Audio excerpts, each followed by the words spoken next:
Marvel Rivals has a lot of story, and it is my job to catch you up so you can keep playing the game. Every single hero in this game has their own story of multiple chapters. We have gallery cards, we have comic books, and we cover it all here in this timeline. So you better buckle up, buckaroo, because this one is going to be very exciting. We're going over Season 0, Season 1, Season 2, and Season 3. If you appreciate all the work I'm doing for you, please leave a like on the video. And while you're down there, please go in the comments as well. Let me know what your favorite map is on the game so far. For me personally, I'm a big fan of the Asgard domination map. Specifically, my favorite singular map in the game is Bifrost Garden. That's my favorite. Let me know what yours is. If you want to support the channel even further, super thanks for this video are available. And if you want to become a YouTube channel member, you could do so as well.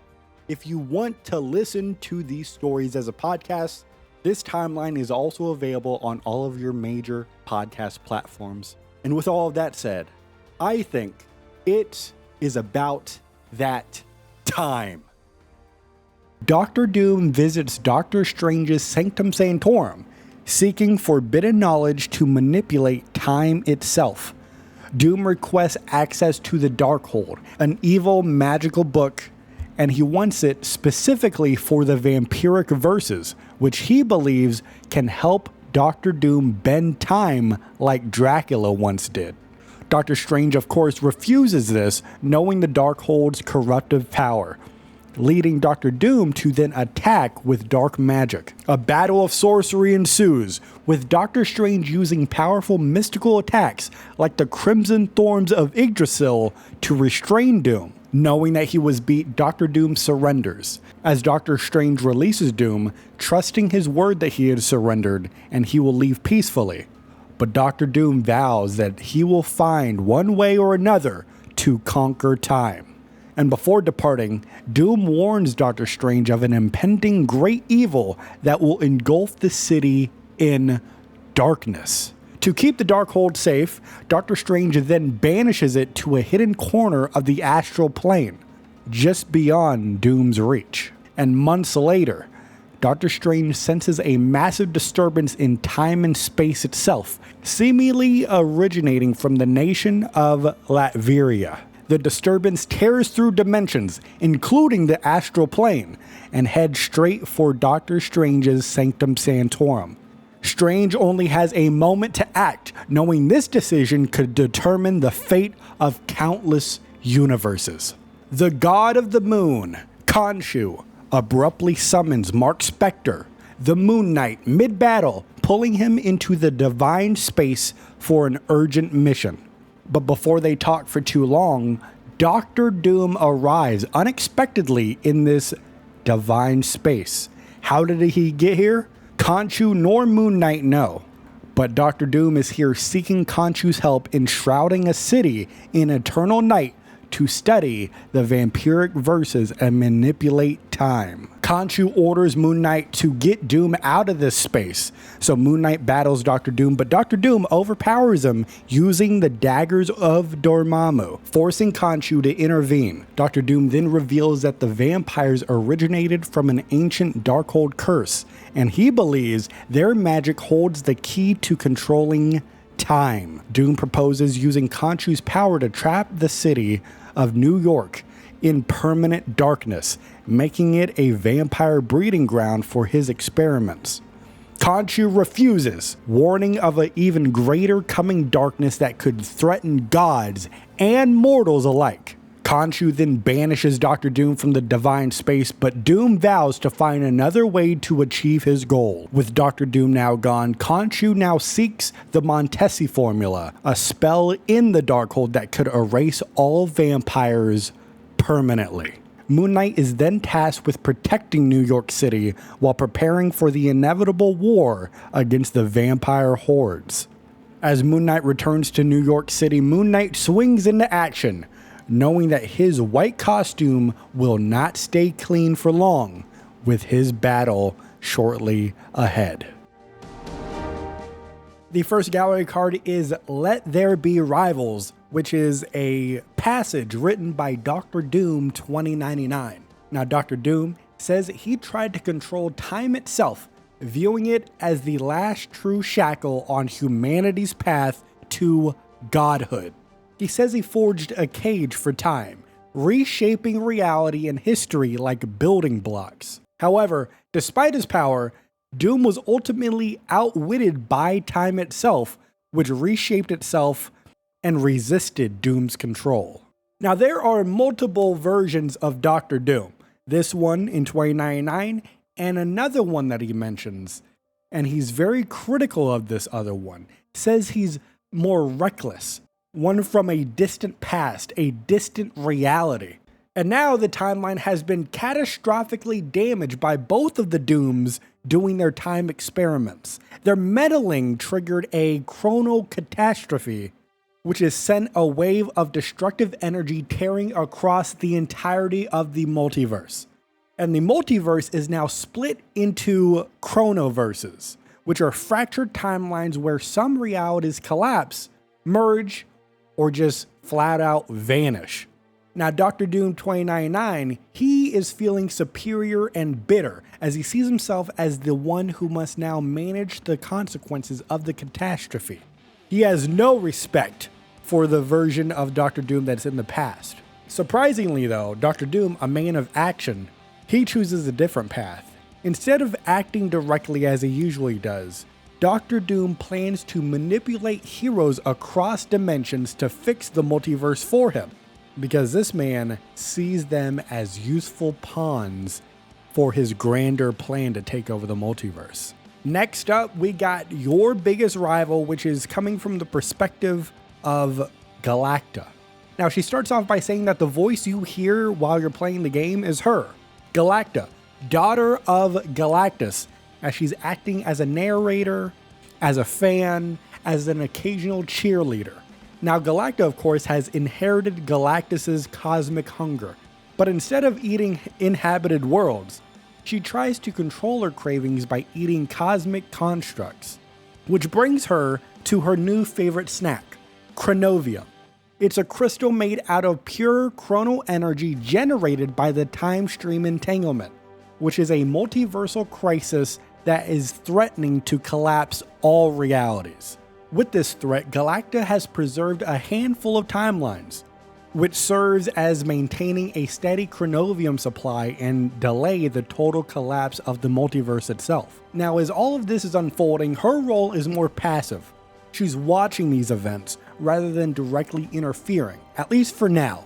For now, the heroes and villains across the multiverse are fighting over how to fix reality themselves, each with their own different ideas, causing major conflicts across timelines. Galacta is watching all of this unfold like her own personal drama-filled TV show, snacking on chronovium like popcorn, having a great time with a dinner and a show. Wanda Maximoff, the sorceress supreme of her universe, maintains the delicate balance of reality, preventing it from collapsing due to magical conflicts. She is contacted by an astral projection of Dr. Stephen Strange from another reality, who is trapped due to the time stream entanglement. Strange warns Wanda of Dracula's rising power, revealing that he has performed a blood ritual to imprison New York City in eternal night. Dracula seeks to use the Darkhold's forbidden spells to make vampires immune to sunlight, turning all humanity into their prey. Dr. Strange introduces Wanda to a mysterious material called chronovium, which is a side effect of Victor Von Doom's time experiments. Wanda realizes she has been too focused on maintaining her reality's stability and decides to take a more active role in the battle. The Darkhold is currently in the hands of Khonshu, the Egyptian moon god, who plans to use a powerful spell to wipe out all vampires permanently. Dr. Strange plans to challenge Khonshu to a game of chess to win back the Darkhold, as the god of the moon is known to enjoy games of skill. So the Scarlet Witch agrees to help Strange return to his reality if he retrieves the Darkhold. But secretly, Wanda desires to master its power for herself. So, If Strange refuses to share its secrets once they get the Darkhold, Wanda is willing to unleash her own chaos to restore order to her universe at any cost. Bruce Banner develops the Gamma Belt, a device that is designed to control his Hulk transformations and potentially regulate his power. He tests the belt in his lab, activating it to trigger a controlled transformation into the Hulk, hoping it will allow for stability and measured strength. Now, once he is transformed into the Hulk performs some strength tests, including a thunderclap that accidentally causes a massive shockwave, collapsing a canyon wall and nearly burying himself. The Gamma Belt protects the Hulk by generating a force field, preventing debris from touching him, something that Banner had not yet anticipated. The Hulk realizes the belt refuels itself as he exerts power, creating a feedback loop that keeps increasing his gamma levels, making him even stronger. Embracing this newfound power, the Hulk deliberately pushes the belt further, leaping and smashing a car mid-air and absorbing more gamma energy. Now, Bruce Banner's consciousness warns Hulk that it's too much gamma buildup, and if they keep going, it could have catastrophic consequences. But the Hulk simply ignores puny Banner. The Hulk, reveling in his new strength, destroys the lab in a frenzy, smashing equipment and causing structural collapse to prove his dominance over Bruce Banner. Now, a stray fragment damages the Gamma Belt, instantly reverting Hulk back into Bruce, leaving him surrounded by all of the wreckage. Though shaken by the destruction, Bruce Banner is intrigued by the experiment's results and vows to continue refining his work, realizing there is so much more to learn about this Gamma Belt. Hela, the Queen of Hell herself, senses the shattering of realities caused by the time stream entanglement, and she seeks to exploit the disruption for her own power. She learns of an element named chronovium, a material formed from temporal disturbances, and gathers samples from across different realms. Each one of them are slightly different in nature. A lost soul in Hell reveals knowledge of Celestials and their vast power, fueling Hela's ambition to claim them for herself and expand her dominion beyond Asgard and the 10 realms itself. Suddenly, a symbiote emissary arrives in Hell, sent by the King in Black, Null, the ancient god of darkness, as he is demanding a celestial soul that has entered Hell's realm. Hela refuses to surrender the Celestial, asserting her rule over Hell and threatening Null with eternal servitude should he challenge her. After listening and realizing that Null is currently in prison, she deduces that Hell can now reach his realm, Clintar, potentially allowing her to invade it directly. She begins experimenting with Hell-infused chronovium, seeking to expand her dominion not just through space, but through all of time itself. Hela's goal is to make Hell a force that absorbs all souls, past and future, ensuring that even beings from different timelines will be bound to her rule. She anticipates Null's retaliation, but she welcomes it, knowing that any who enter Hell, god or mortal, will ultimately belong to her. With her growing power over time itself, Hela commands the chronovium to reveal the future, as she already claims dominion over the past. The god of mischief, Loki, discovers that Yggdrasil's sap now holds a new temporal magic, a result of the time stream entanglement, and begins experimenting with it. Using the sap's magic, he peers into multiple future versions of Asgard, seeing endless versions of the realm in ruin, except for a single one, where Loki rules as king. Determined to bring this future to pass, Loki plots to seize the throne of Asgard, planning to place his father, Odin, into Odin's sleep and manipulate his brother Thor into exile. With this plan, Loki knows that he needs allies, so he seeks out Karnilla, the Queen of the Norns, to ensure fate remains in his favor. Additionally, Loki also approaches his sister Hela, believing her vast allegiance will help secure the throne, though he knows that she will demand something in return.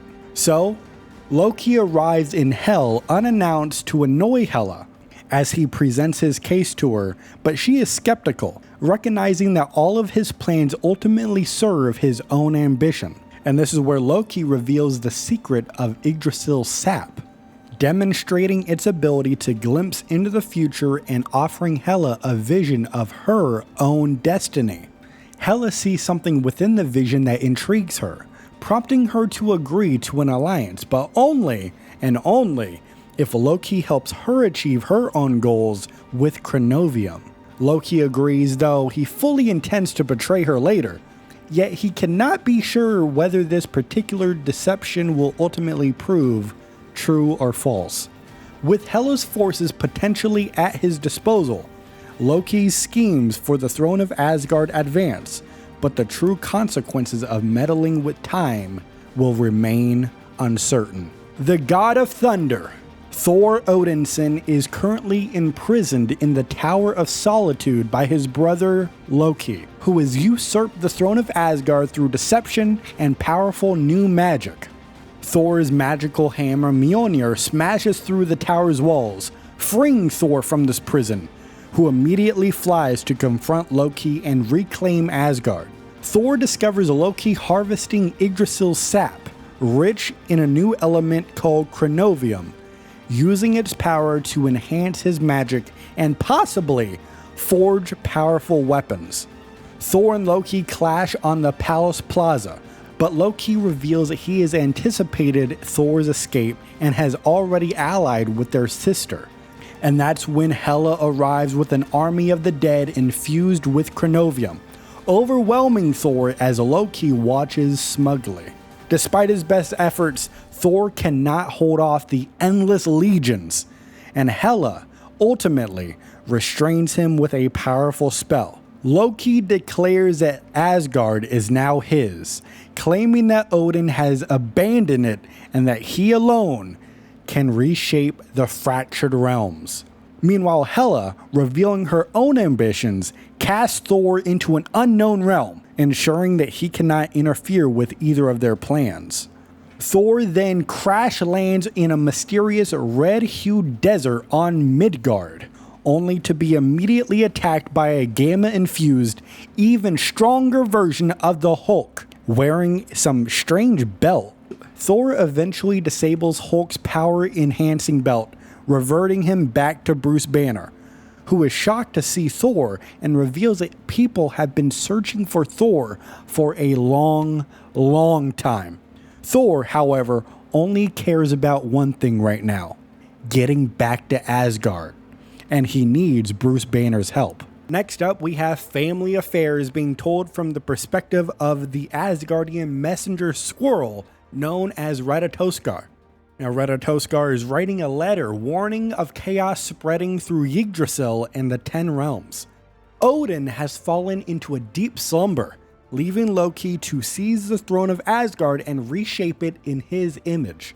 Now, a cosmic chronal surge disrupted time and space, mutating Yggdrasil and Asgard into a merged realm called Isgard, a fusion of the ancient and the new. Loki seeks to drain Yggdrasil's sap, which now contains raw, temporal power, likely to manipulate time for his own gain. Meanwhile, Hela, the Queen of the Dead, allied with Loki in exchange for expanding her dominion into the land of the living, but her true goals may be far more sinister than that. With Hela's aid, Loki banished Thor Odinson to a distant dimension, leaving Asgard defenseless and under their control. Ratatoskar calls on others to rise up and reclaim Isgard before Loki's actions doom all 10 realms, and possibly all reality. The Black Panther, King T'Challa, reflects on the success of the intergalactic empire of Wakanda, a fusion of science and tradition that has spread across the stars. The Wakandan gods, known collectively as the Orisha, have fallen mysteriously silent.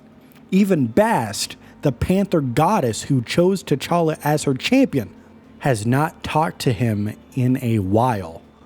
Wakanda is at war with two versions of Doctor Doom from different timelines, both of them seeking control of the fractured time stream.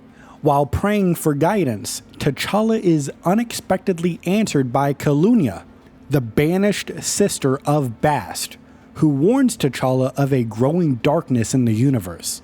The Black Panther distrusts Kalunia but begins to fear that the Orisha themselves may have been corrupted by this unknown force.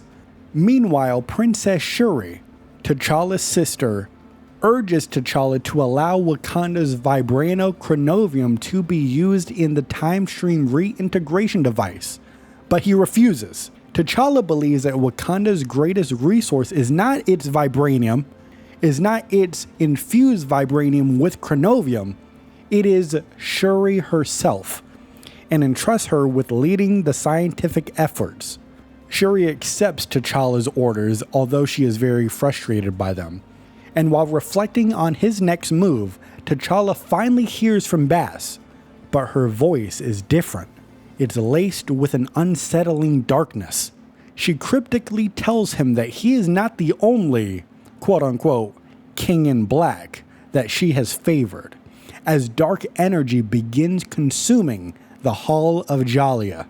Determined to protect Wakanda at all costs, the King T'Challa rushes towards the danger, prepared to defy even the gods themselves in order to protect the people of Wakanda, because that is the only thing he cares about. Wakanda forever. Next up is blind devotion. King T'Challa, the Black Panther, after hearing concerns from Shuri, his sister, about the corruption of Bast, the Panther goddess, begins to travel spiritually to the astral plane, known as Jalia, seeking answers. Upon arrival, he finds Jalia deserted and lifeless, indicating something has gone deeply wrong. Through meditation and communication with Bast, he discovers that the goddess has indeed become corrupted. Bast then demands absolute loyalty and violent devotion from King T'Challa, promising him unlimited power if he serves only her and destroys all opposition.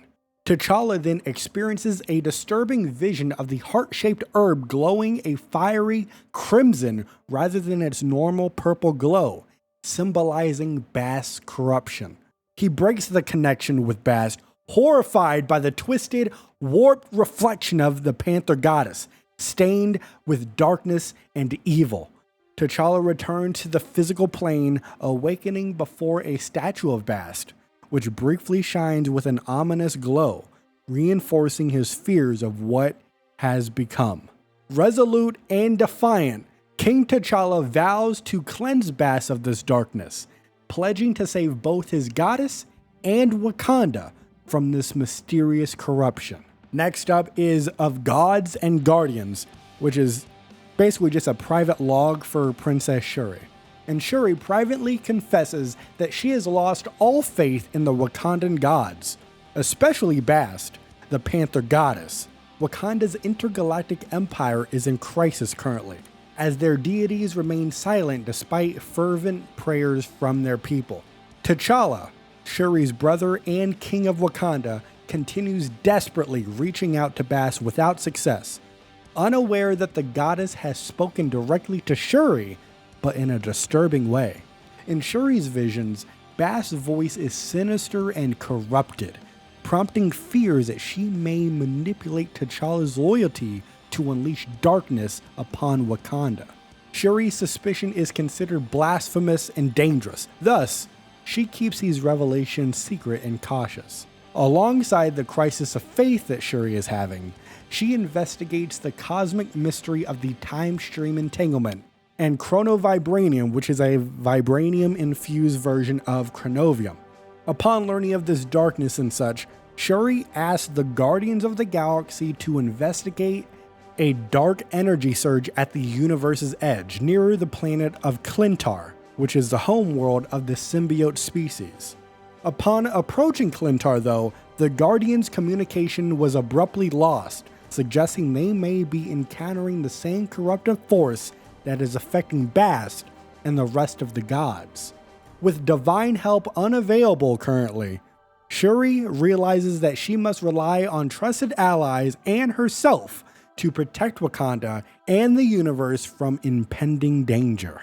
Sensing the cosmic disruption of the time stream entanglement, Adam Warlock instinctively retreats into his regenerative cocoon, drifting through space.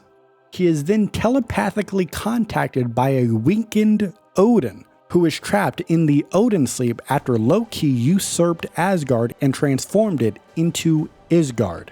Odin warns Adam Warlock of an ancient, creeping darkness beyond Loki's schemes, one powerful enough to corrupt entire realities. Adam Warlock then encounters Bast, the Wakandan Panther goddess, who reveals that realities are now merging and ominously refers to a coming feast. Then, a dying Celestial reaches out to Adam Warlock, warning him that before the Celestials, there was a primordial being of absolute darkness, a force even they could not stop. The Celestial named the entity as Null, the King in Black, revealing that he was slain by Null's sword and that his corpse still carries Null's corruption. As Adam Warlock tries to resist, Null himself enters his mind, dragging him through space towards his domain.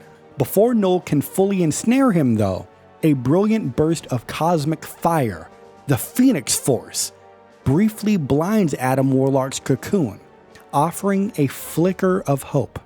Adam Warlock then crash lands on Clintar, the living planet of the symbiotes, realizing it is both Null's former throne and the prison where his own followers once sealed him away.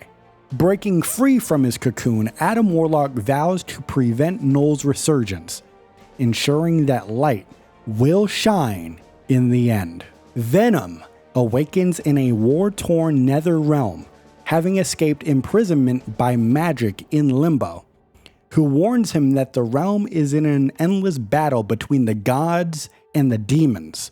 A sudden agonizing vision from the Clintar hive mind reveals something ancient and evil. The King in Black, Null, has awakened and threatens all of existence. Determined to stop Null, Venom realizes he must find All Black, the Necrosword, the legendary weapon that Null once used to slay an entire Celestial. So Magik helps Venom by using her mutant teleportation ability to open a portal, sending him across the galaxy to the remains of the fallen Celestial where the sword may be hidden. Venom finds the Necrosword embedded in the Celestial's corpse, its darkness pulsing with ancient power, but no matter how hard he tries, he cannot pull it free. Unbeknownst to Venom, Adam Warlock's cosmic cocoon drifts nearby, awakening the Celestial's remnants, which release a psionic shockwave that hurls Venom into space.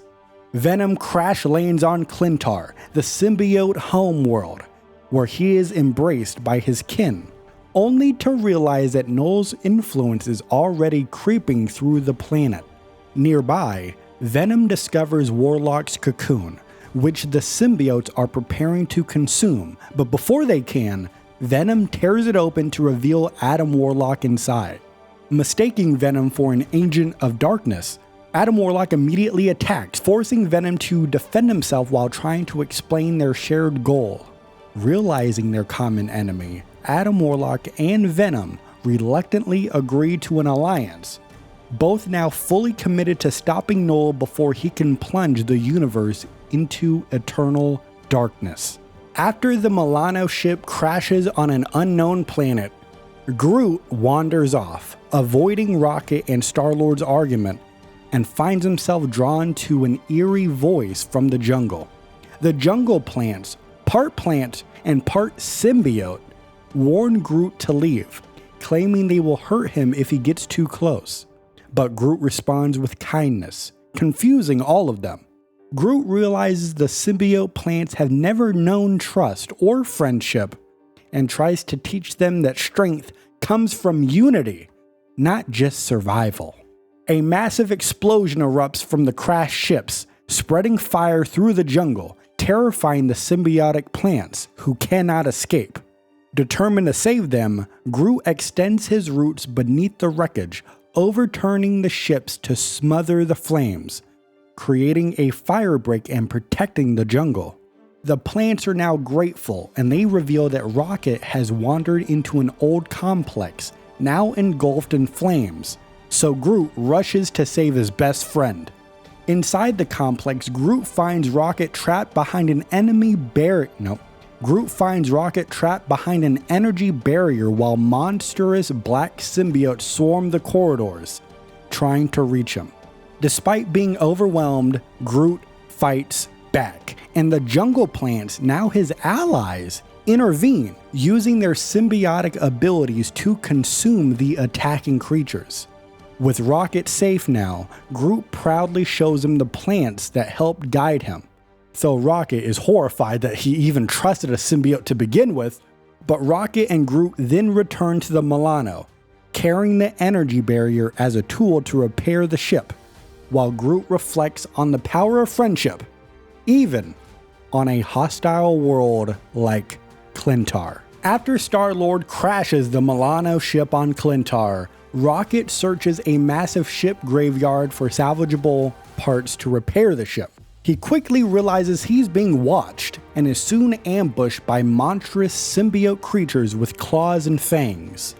Rocket flees into an eerie complex of ancient buildings, dropping a miniature gravity well behind him to annihilate some of his pursuers.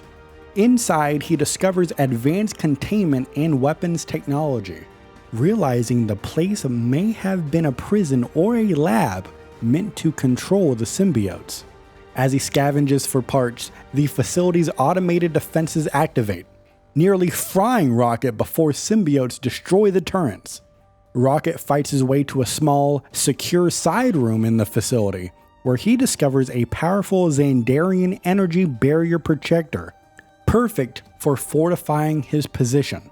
Hot-wiring the barrier with salvaged quantum circuits, he successfully activates it, trapping the symbiotes outside while allowing him to fire through it.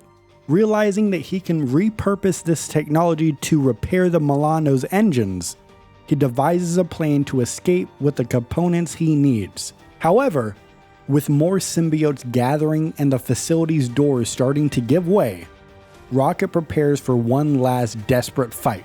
Blaster charged and ready, he stands his ground, waiting for Groot, or anyone, to show up before he makes his next move. After crash landing the Milano ship on Clintar, Star-Lord Peter Quill defends the ship from attacking symbiotes while Rocket and Groot search for parts.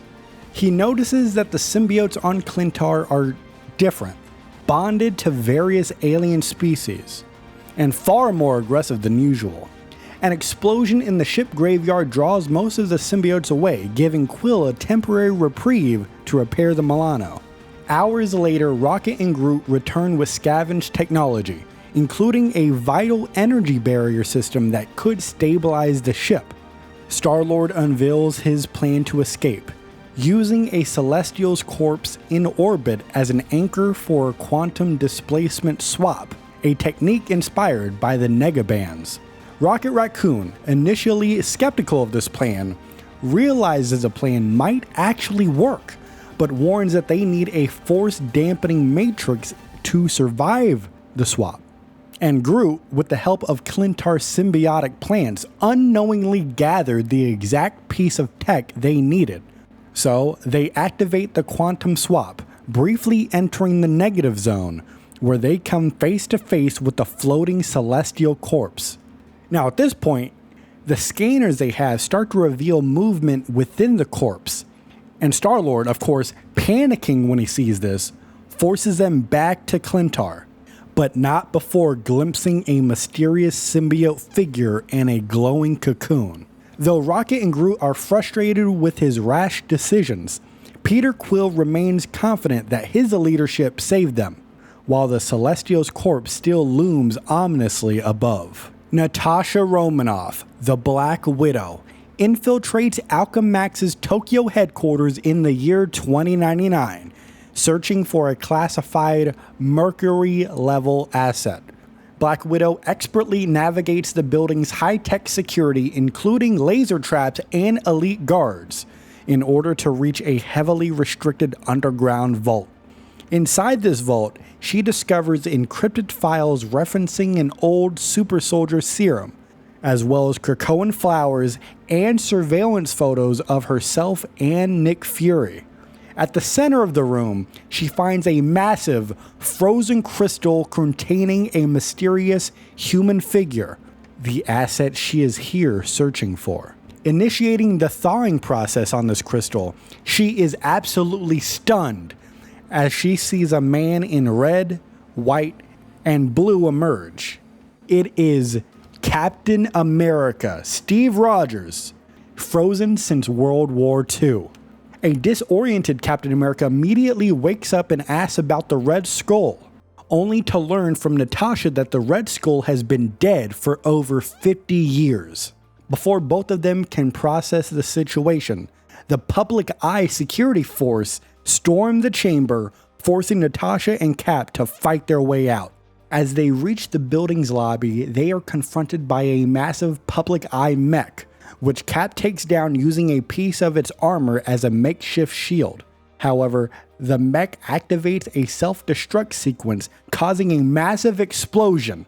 Cap shields Natasha from the blast, but vanishes in the aftermath. The Black Widow escapes into the night, her mission incomplete, but for the first time in decades, Natasha feels something unexpected. She feels hope. The X-Men, known as the Wolverine, shares his recent adventures over a drink at Krakoa's Green Lagoon bar, reflecting on the chaos caused by the time stream entanglement. Krakoa was displaced to the year 2099, where Magneto has transformed it into a sanctuary for displaced mutants, though tensions remain over Logan's work with human resistance fighters.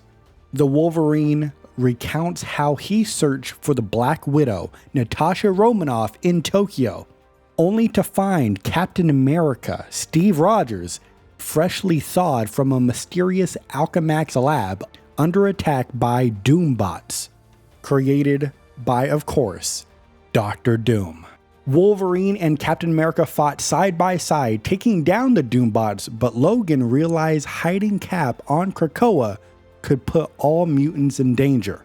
So, with the goal of keeping Captain America safe, he then brings Cap to a resistant safe house, as the Wolverine then used Krakoan medicinal flowers to help Captain America recover from his long stasis and battle injuries. Steve Rogers, then eager to fight alongside Wolverine against tyranny once more, offered to join the resistance, but Logan warned that his presence would draw too much attention to what they are doing.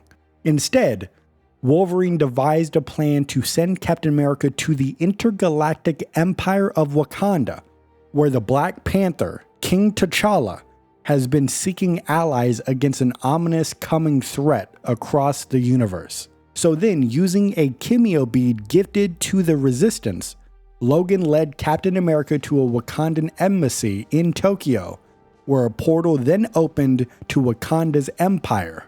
Captain America then saluted over to the Wolverine as the portal closes as he steps through, disappearing into the unknown future, leaving Wolverine to resume his search for the Black Widow.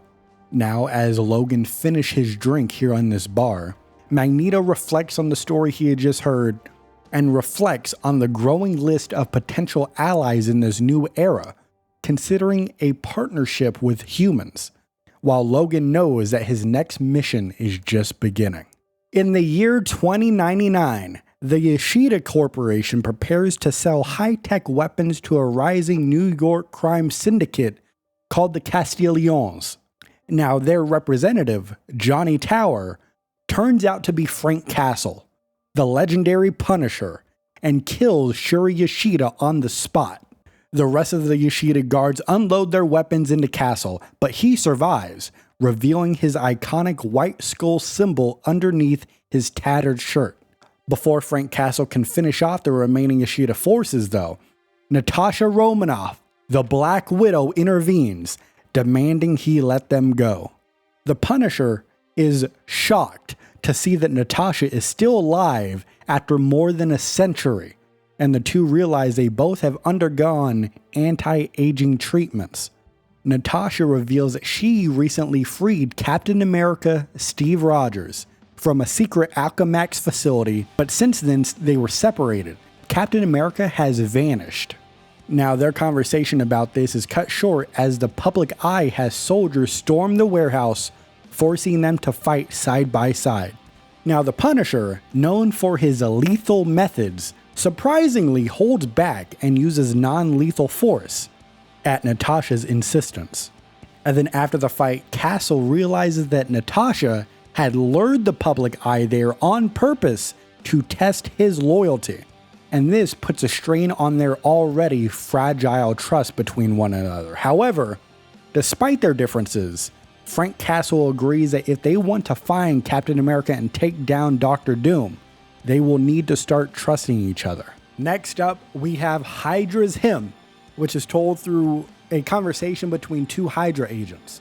Now, this story takes place at the Chitaris base, which is a top secret Hydra facility hidden inside a mountain in Antarctica, considered one of Hydra's most important operation centers. The base is involved in both super soldier experiments and occult operations, blending science and mysticism.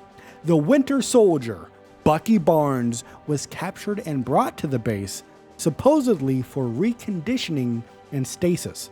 Before that could happen, though, Hydra's mysterious occult ops division claimed him, a faction within Hydra that mixes cosmic horror and mystic rites. Occult Ops is attempting to open a portal to Maveth, which is a dead planet on the far side of the universe. They believe unlocking this gateway is the key to Hydra's ultimate ascension. Now, the Winter Soldier is believed to be a potential conduit for assessing Maveth, possibly because of his path or unique physiology. Whichever it is, they want Bucky Barnes. Hydra's priests chant an alien hymn, a ritual believed to grant access to ancient, otherworldly forces beyond human comprehension. One of these agents having this conversation is skeptical, insisting Hydra's strength lies in science, while the other agent is increasingly convinced that the supernatural is real and powerful. Hawkeye, real name Clint Barton, is assigned a solo mission to infiltrate a Hydra base in Antarctica's Ross Island to rescue the Winter Soldier, Bucky Barnes. Now, Agent 13 pilots a Quinjet and briefs Clint on the mission, revealing that Bucky infiltrated the base 3 days ago, but he lost communication after just 8 hours. The base is built on ancient ruins beneath the Iberus ice shelf, and Hydra is conducting both super soldier research and occult experiments. Clint Barton begins to reflect on his time as Ronin in the past, acknowledging that while he once walked a darker path, he needs to be Hawkeye again, and he needs to stay grounded. He prepares for the mission, selecting a mix of explosive, bladed, and non-lethal arrows, as well as his twin swords. Agent 13 then warns Clint that if Bucky is beyond saving, Hawkeye's priority should be to retrieve intel and escape. As the Quinjet nears the drop zone, Hawkeye pushes aside his doubts, determined to bring Bucky home. Now, a vehicle will be waiting for him at the landing site, but the safest approach is through the upper levels of the base. Despite intel recommending he avoid the lower levels, Clint and Barton suspect there may be supernatural threats hidden below. With the cargo door open, Hawkeye takes a deep breath, steadies himself, and jumps into the Antarctic night, ready to face whatever awaits him. The entire world mourns the reported death of Captain America. while Hydra agents stationed at an Antarctic base discuss their secret experiments and the time stream entanglement. Suddenly, Hawkeye infiltrates the base, eliminating the Hydra guards and navigating the underground facility to locate the captive Winter Soldier. He finds Bucky in a containment tank labeled Canary, but is attacked by a monstrous Hydra super soldier before he could free Bucky. As Hawkeye struggles, Bucky awakens, revealing a shocking transformation. His cybernetic arm has been replaced with eldritch tentacles. With his new monstrous limb, Bucky kills the Hydra soldier and escapes the tank, but he insists on completing a mission before leaving. Hawkeye and the Winter Soldier descend deeper into the facility, discovering an ancient chamber with a massive portal. Hydra has been trying to summon something from the great beyond. Bucky connects his tentacles to the altar, triggering a surge of power, but realizing he must sever his corrupted arm in order to stop the ritual. At Bucky's command, Hawkeye cuts off the tentacle limb, causing a massive shockwave that collapses the chamber and shuts the portal. As all hope seems lost, the portal reactivates, with Captain America, Steve Rogers, emerging, deflecting debris with his shield and rescuing Hawkeye and Bucky. Cap then explains that he is from another timeline and has brought them to Wakanda's intergalactic empire, where Bucky receives a new cybernetic arm before Cap asks him for a favor in return.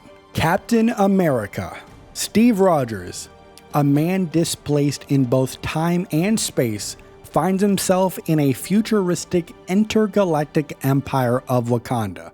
As he reflects on how much the world has changed, he reunites with Hawkeye and watches over the injured Bucky Barnes, unsure of how much of his old friend remains after Hydra's latest experiments.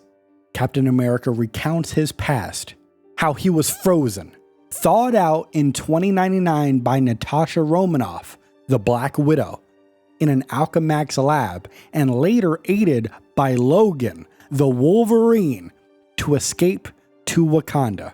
Now, the Black Panther, King T'Challa, and his sister Shuri welcomed Steve into Wakanda, revealing the time stream entanglement's effects on reality, and also asking Captain America to gather elite warriors for an impending war. Steve chose Bucky as his first recruit, unknowingly saving both him and Hawkeye from certain deaths inside Hydra's collapsing Antarctic base.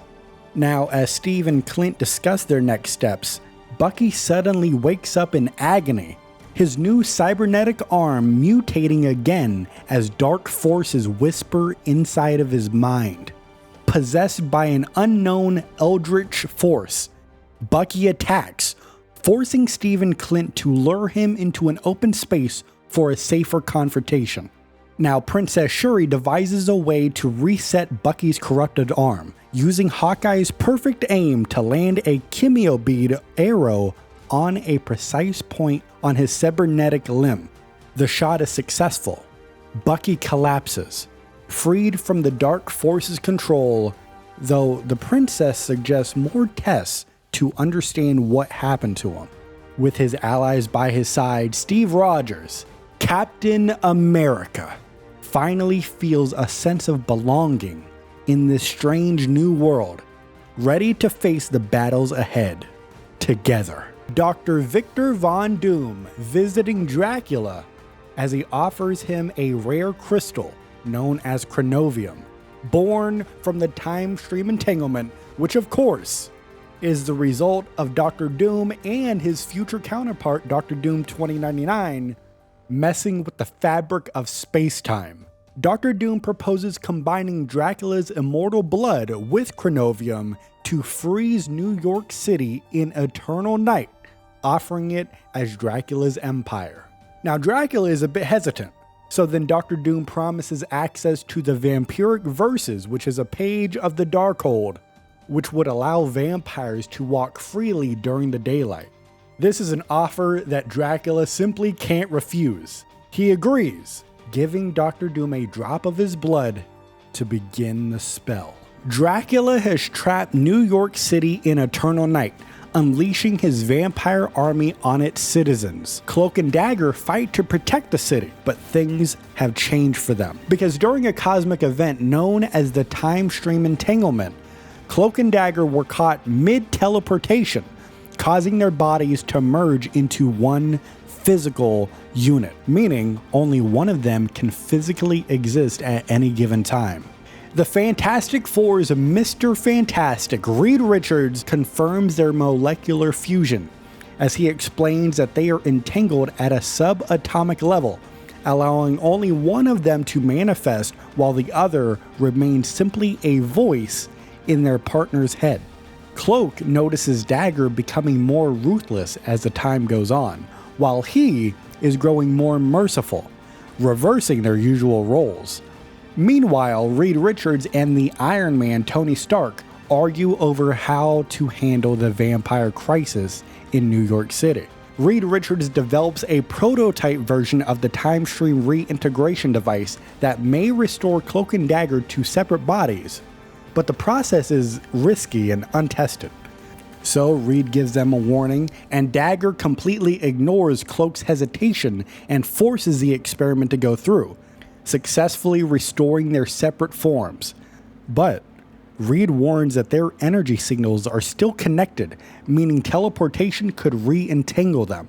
So, leaving the Fantastic Four's Baxter building, Cloak and Dagger head into a battle against vampires on a ferry.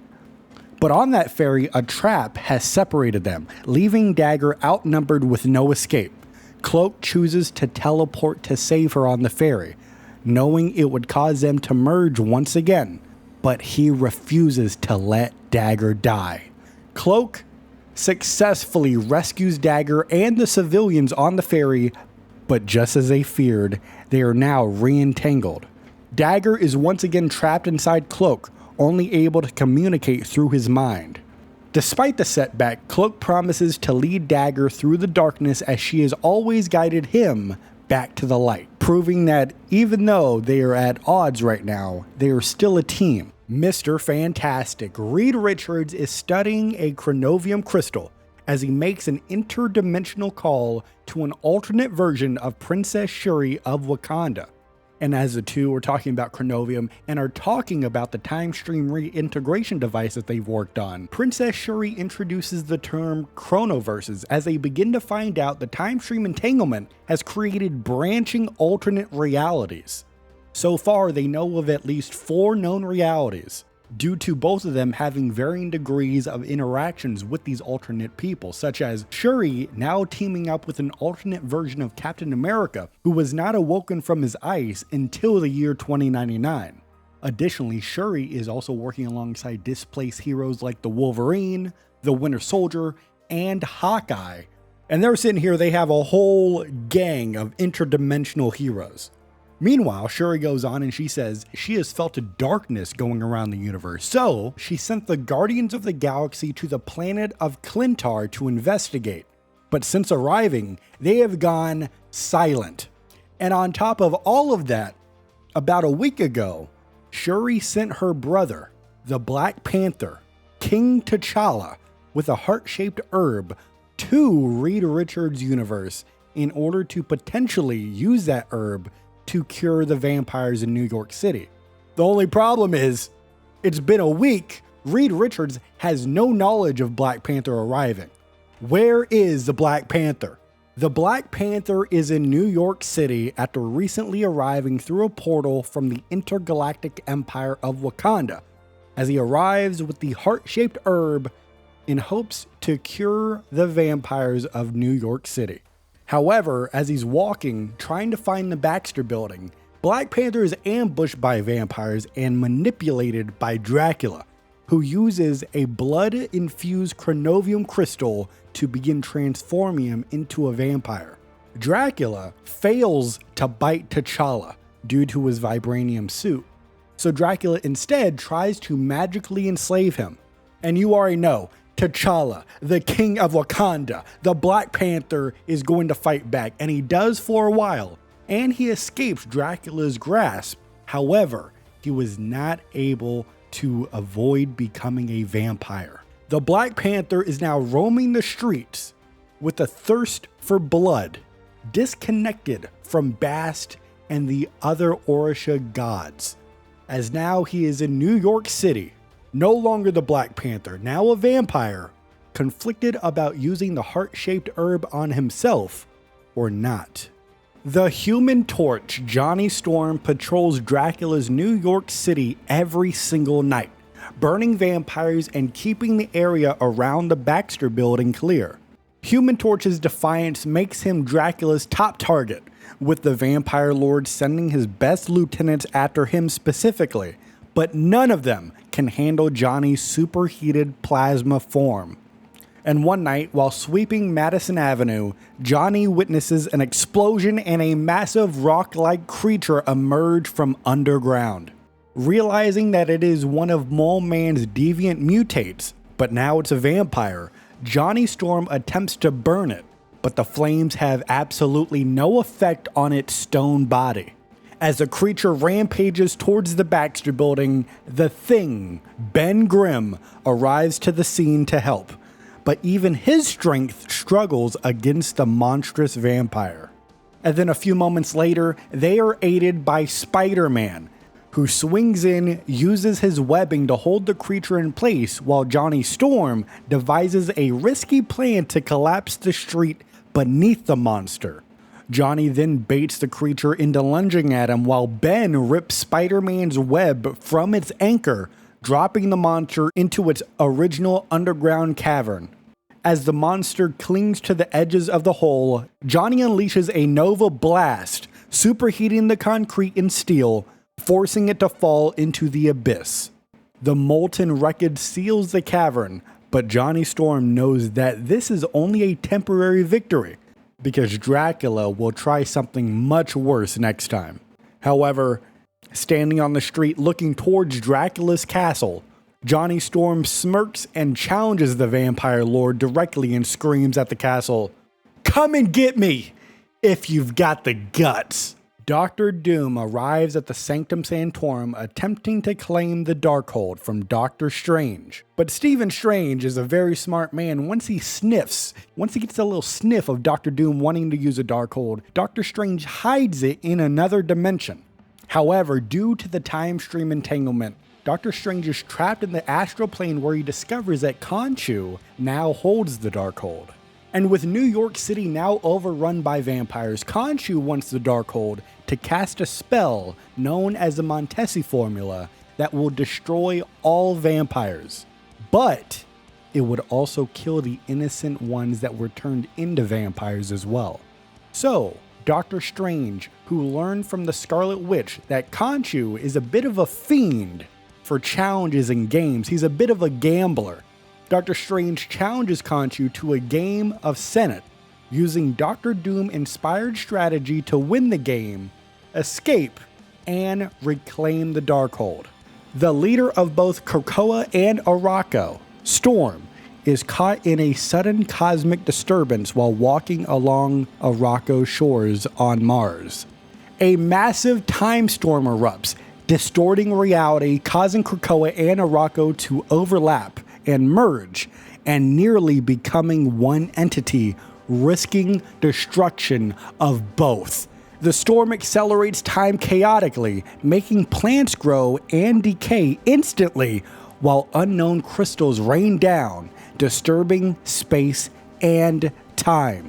Storm instinctively realizes she can control the storm, not through weather manipulation, but by guiding the flow of time itself, like an experienced ship captain. She prevents Krakoa and Arakko from permanently fusing, helping them separate before the storm fully subsides. As the time storm ends, Storm finds herself mysteriously transported from Arakko to Krakoa without using the gateway that is needed to go into Krakoa. So she begins to question this, whether this is the same reality that she left. She begins to wonder if this timeline has shifted and if her loved ones and allies are still the same ones. The mysterious time-infused crystals remain, which she gathers to investigate, believing Charles Xavier and Magneto must be warned immediately. As she looks around, Storm sees unfamiliar faces among Krakoa's survivors, realizing the storm may have pulled people from different times or realities themselves. Despite the uncertainty, she resolves to lead and protect her people, whether they are from her past, her present, or her future.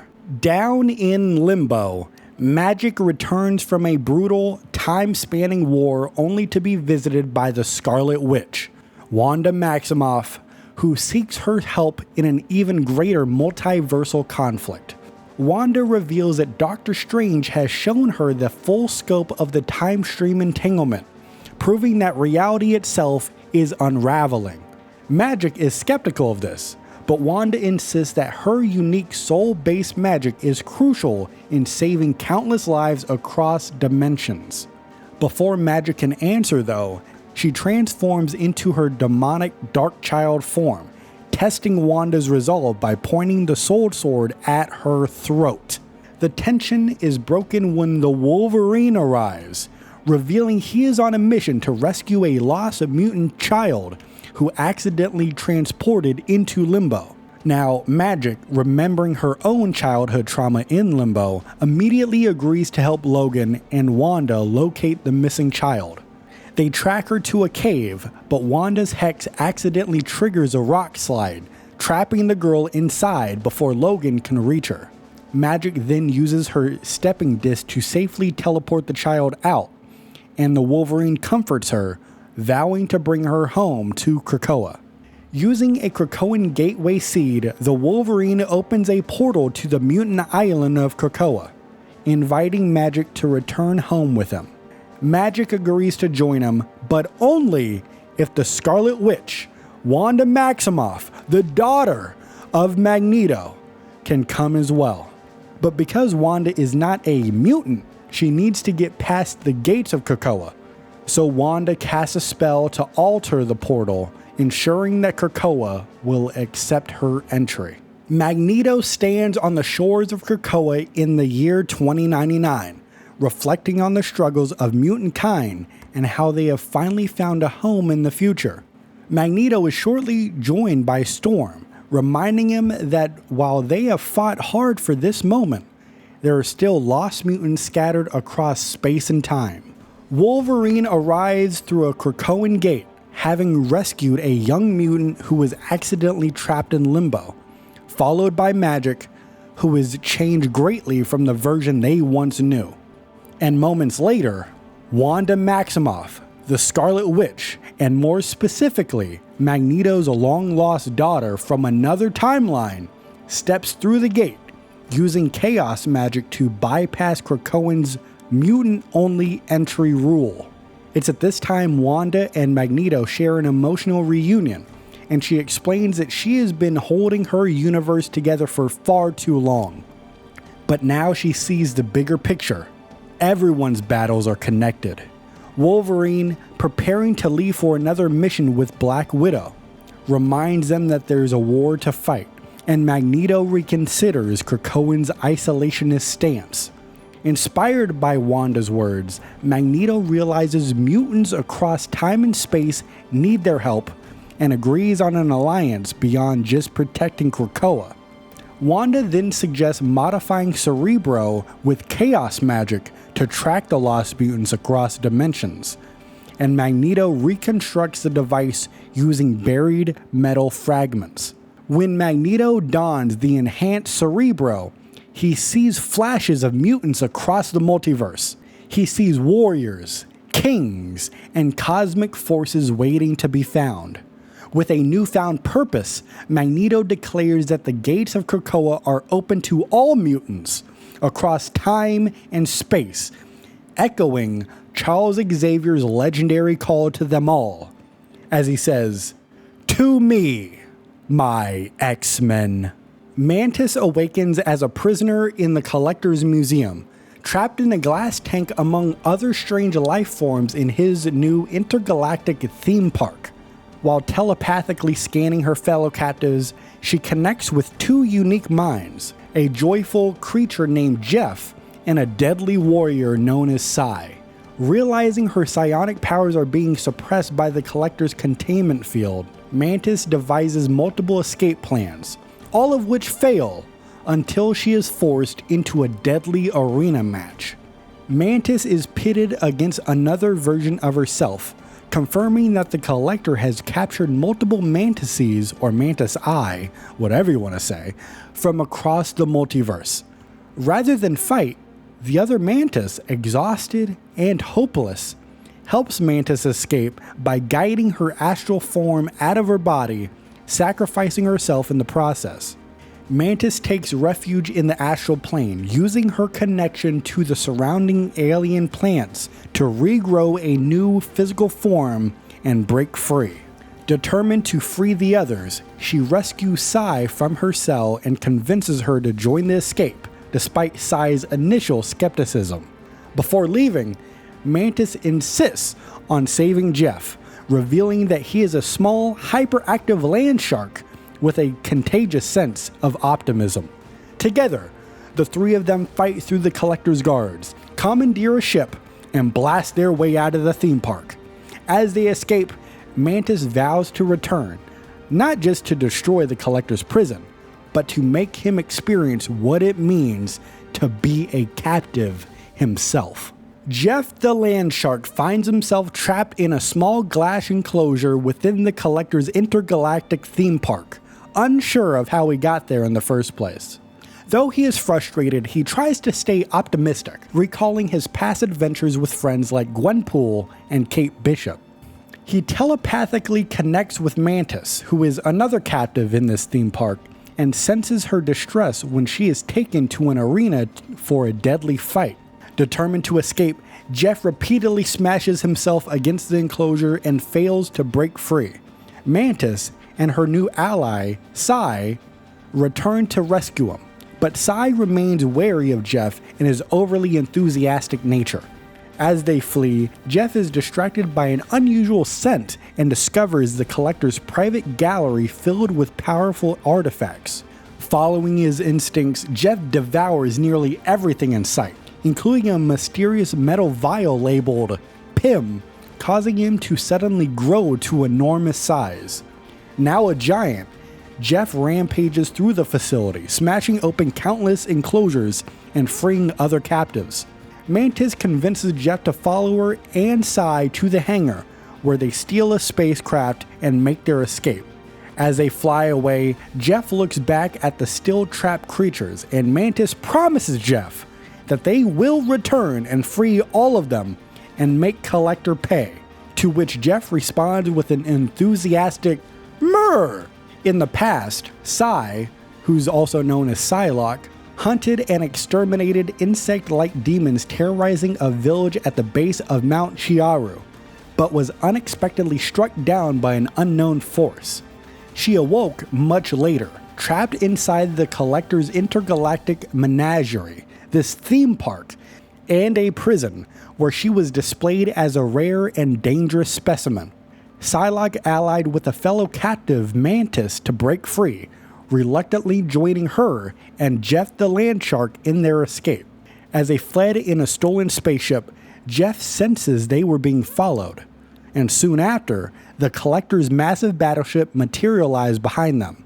Mantis piloted them into an asteroid field to evade pursuit, but was forced to take refuge inside the mouth of a massive space whale known as an Encanti.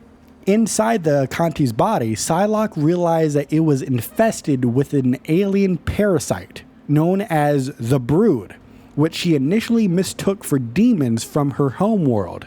Psylocke fought through the Brood swarm, using her psionic abilities to link the Encanti's suffering with the Brood Queen, forcing her and her brood to retreat into space. Grateful, the Encanti transported them to the intergalactic empire of Wakanda, but before they get there, Jeff repaid the favor by giving the space whale a dental cleaning. So before they could even reach Wakanda, Mantis intercepted a distress call from Star-Lord and the Guardians of the Galaxy, leading her to change course for the symbiote-infested planet of Clintar. As Mantis prepared to leave, Psylocke heard a powerful telepathic call inside of her mind saying, "To me, my X-Men," and realized she had to travel to the living island of Krakoa, believing it may hold the key to returning home. Namor rules over the vast undersea kingdoms, uniting Talokan, Atlantis, and Lemuria under his reign, but he desires to expand beyond the oceans. Namor views humanity as the greatest threat to the planet, polluting the seas and disrupting the natural balance, and decides the time has come for war.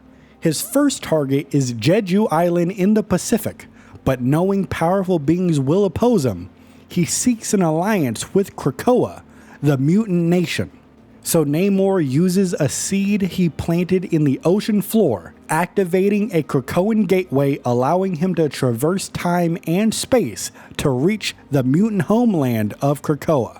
Once getting there, he is greeted by Magneto, Storm, and Magik, with Magneto asserting that Namor is one of them, as his ability to pass through the gates confirms that Namor has mutant heritage.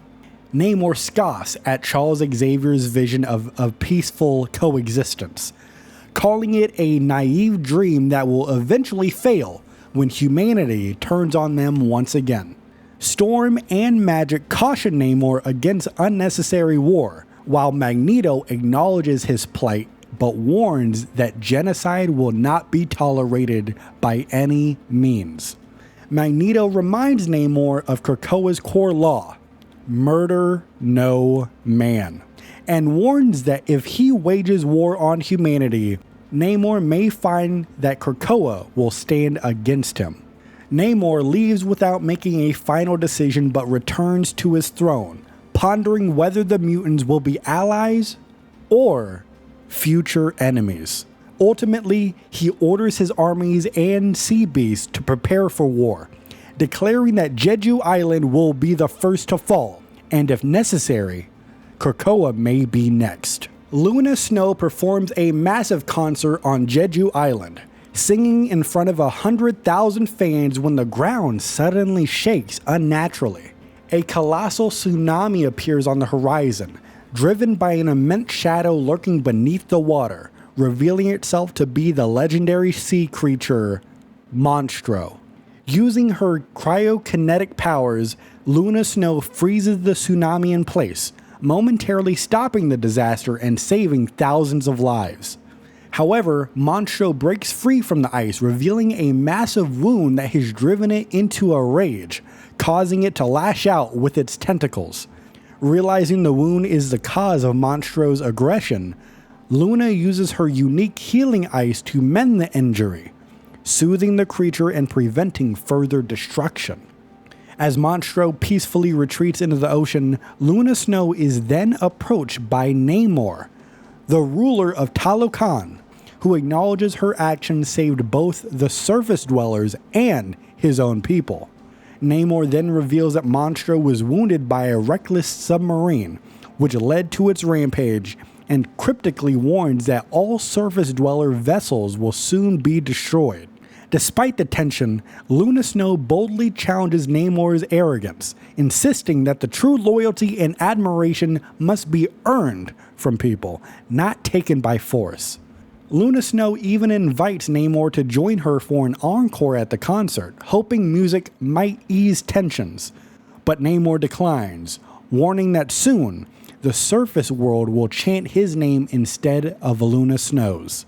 As Namor disappears into the ocean, Luna reignites her performance, but deep down, she worries that the power of music will not be enough to stop the war that is coming. The Iron Man, Tony Stark, struggles to combat the vampire invasion of Manhattan, as his armor's thermal-based targeting systems are ineffective against creatures that generate no body heat. After wasting nearly $98 million worth of missiles, Tony Stark realizes that he needs a new strategy and uses his Unibeam armor overdrive to wipe out a horde of vampires down in Hell's Kitchen. But before he can celebrate this victory, Mr. Fantastic, Reed Richards, calls him back to the lab, revealing that Ben Grimm has recovered a highly pure chronovium crystal that may power the time stream reintegration device. Stark and Richards then debate whether to test the TRD prematurely, with Reed Richards pushing for experimentation, while Tony Stark insists that they only have one chance to get it right, so they can't take too big of a risk. Their argument is soon interrupted when Moon Knight arrives, revealing that the vampires have been using the construction site as a secondary nesting ground. Tony Stark realizes a little bit too late that he was lured into a trap, because vampires had been waiting silently in the rafters, ambushing him and Moon Knight. Moon Knight then uses an enchanted ankh to repel the vampires, explaining that the only true way to wipe them out is by using an ancient spell known as the Montesi formula. This spell is written within the Darkhold, but its pages were scattered across New York City when an alternate Wanda Maximoff pulled Doctor Strange back into their dimension. Moon Knight warns that using the spell would destroy all vampires, including the innocent New Yorkers who were turned into vampires, forcing Tony Stark to consider an impossible moral choice. However, before Tony Stark can even make a decision, his AI, Friday, detects a massive Asgardian power surge in Central Park, forcing Iron Man to change course, leaving Moon Knight with one final question. Whose side are you on? Squirrel Girl and her army of squirrels fight off hordes of vampires in New York City, protecting the city from the supernatural invasion. Her best friend, Tippy Toe, alerts her to a strange occurrence. A giant squirrel has crash-landed in Central Park. The injured creature introduces herself as Ratatoskar, a legendary Asgardian squirrel from Yggdrasil, claiming that it was attacked by Dr. Victor Von Doom and Dracula. Ratatoskar then reveals its horns is made from Yggdrasil's wood, carrying life-giving powers that could permanently destroy Dracula, making Ratatoskar a prime target. Now, before Squirrel Girl and Tippy Toe can process his revelation, Dracula and his elite vampire army attack them, demanding Ratatoskar be turned over to him. Squirrel Girl and her squirrel allies battle Dracula's forces but are quickly overwhelmed as a vampire lord turns her squirrel army against her. Dracula's mind control leaves Squirrel Girl paralyzed with shock, as even Tippy Toe turns against her, preparing to attack her. At the last moment though, Iron Man and Moon Knight arrive, blasting Dracula's forces and breaking his control over the squirrels. However, within the chaos, Dracula escapes with Ratatoskar, leaving Squirrel Girl devastated and determined to rescue her new friend. Despite wanting to chase after Dracula, Iron Man insists Squirrel Girl retreat, carrying Squirrel Girl to safety, leaving her feeling helpless and, for the very first time, uncertain of victory. Penny Parker reflects on the chaos caused by Dr. Victor Von Doom, the destruction of the web of life and destiny, and her own displacement in Tokyo, far from her old life in New York City. Despite the heavy burden, she tries to remain optimistic, focusing on upgrading her spider mech and protecting time and space. Penny Parker has been experimenting with chronovium, discovering it is some form of crystallized time, though its full properties remain unclear. Penny is doing her job in patrolling the web of life and destiny and spots a Doombot sneaking towards the Master Weaver and his apprentice, Spider-Zero. Penny then ambushes and destroys the Doombot mid-air, sending debris scattering across the web strands.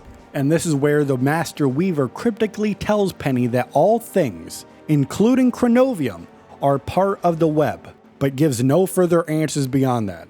Spider-Zero, meanwhile, is writing messages and attaching them to chronovium, sending them through portals to other versions of herself. Penny learns that Spider-Zeros can influence other realities, but Spider-Zero warns her that the web is too fragile to make drastic changes. And when more Doombots begin to attack, Spider-Zero effortlessly portals them away, making Penny realize that there's much more to her powers than she understands.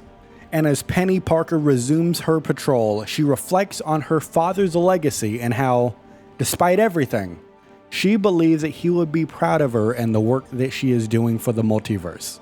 Spider-Man Peter Parker swings to the Queensboro Bridge every week, longing to visit Aunt May.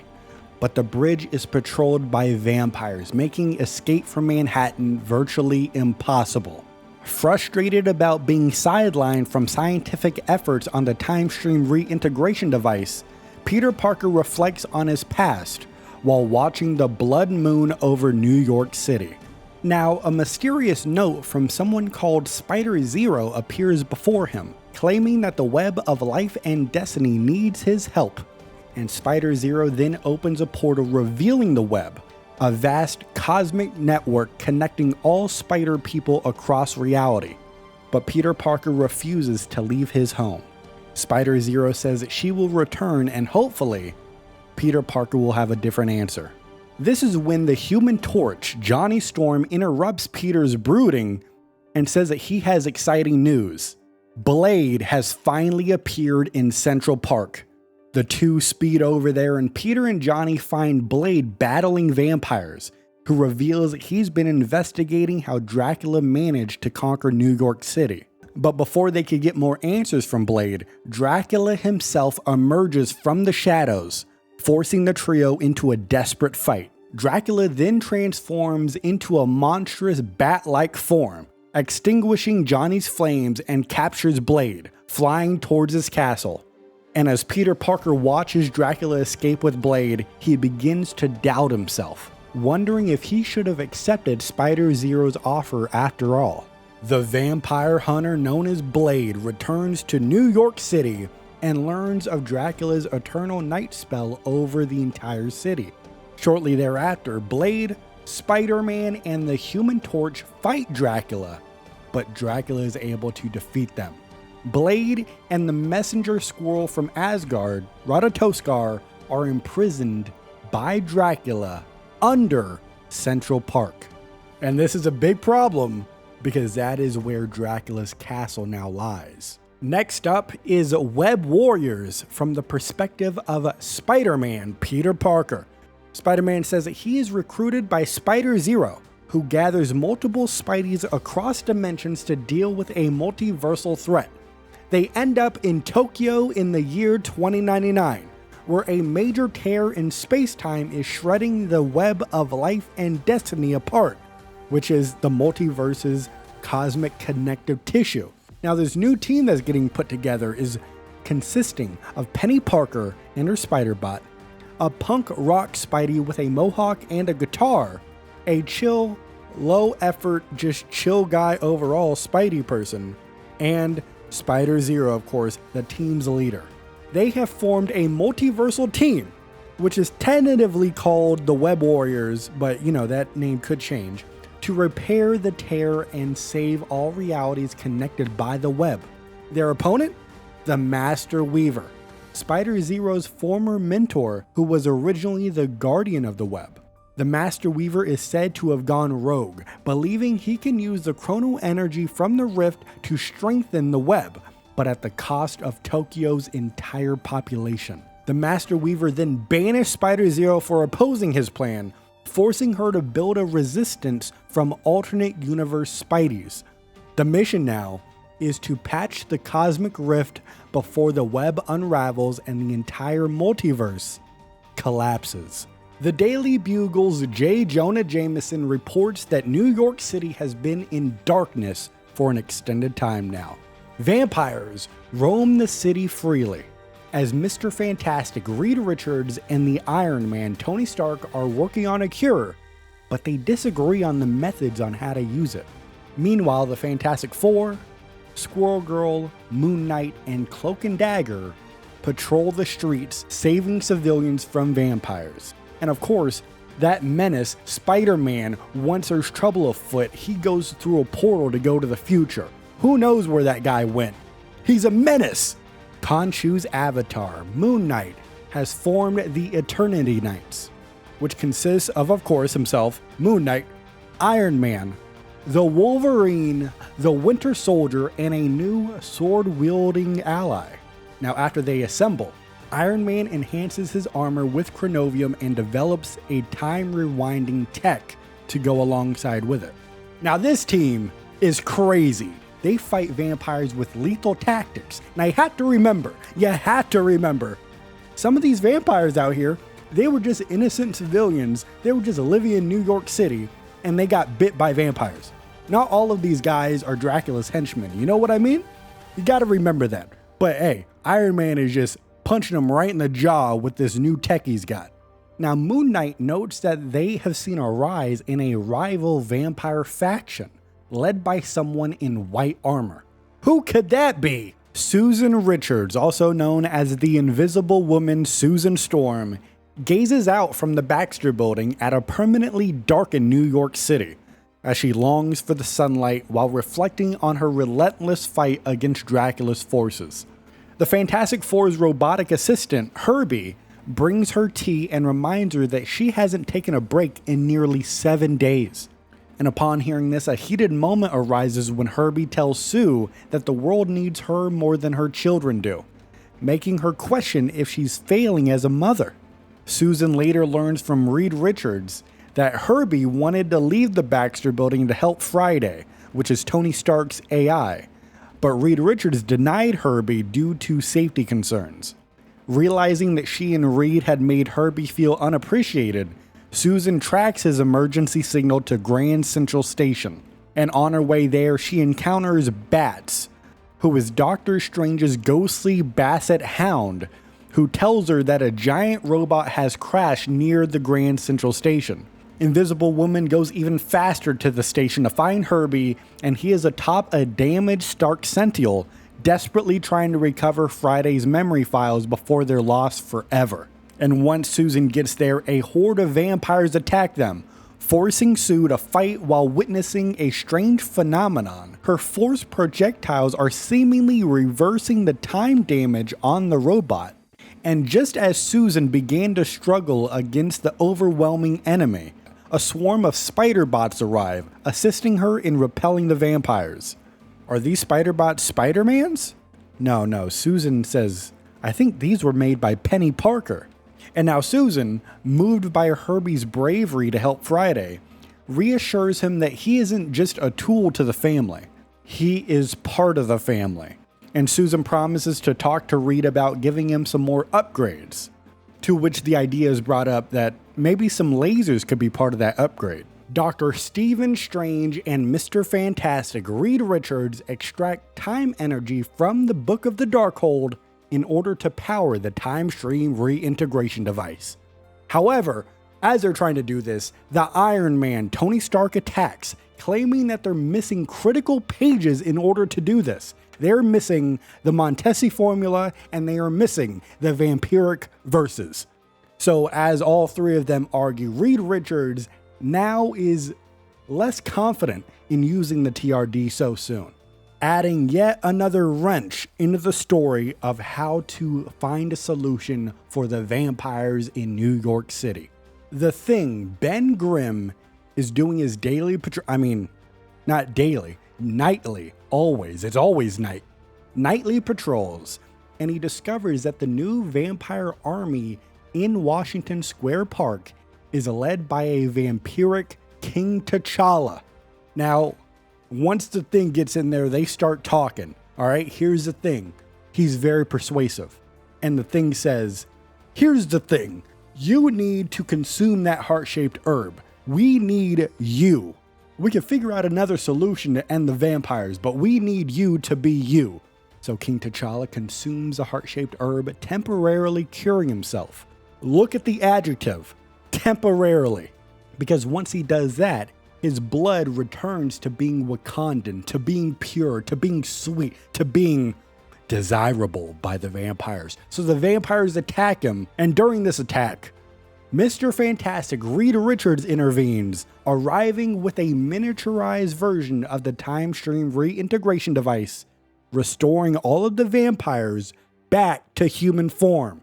However, because Reed Richards used this miniaturized TRD to reverse time in this localized area, T'Challa is now re-vampirized as a side effect, but they don't have another heart-shaped herb to reverse the effects, so he is now a vampire once again. What? The Human Torch, Johnny Storm, has always wanted to be a superstar, even before he became one of the Fantastic Four. But the stakes are at an all-time high now. New York City, overrun by vampires, and it's been going on for a long time now. So they need to come up with a plan, and Johnny Storm comes up with this grand plan. Johnny Storm is going to become Harry Potter. Oh no, he's going to sacrifice himself. He wants to create a Nova Blast to distract the vampire horde, as his sister, Susan Storm, is planning to infiltrate Dracula's castle. So, Johnny Storm takes a moment to reflect on his growth and his legacy as a Human Torch, as this plan might be what makes him the star that he's always meant to be. Lin Lee, the new Iron Fist, meditates under the Tree of Immortality in Kunlun, reflecting on how he became the protector of the mystical city after wielding the shattered sword of Fuji. The time stream entanglement has merged Kunlun with the other capital cities of heaven, but all the other immortal weapons have mysteriously vanished, leaving Lin Lee alone. As he ponders his fate, a green mist materializes and attacks him, revealing itself to be a thief stealing enchanted fruit from the Tree of Immortality. The Iron Fist gives chase, leaping across rooftops, and eventually recognizes the thief as the Prince of the Orphans, the immortal weapon of Zigambo. The chase leads Lin into a shadowy underground realm known as the Land of Shadows, which was once the infamous 8th City, a prison for the capital cities of heaven.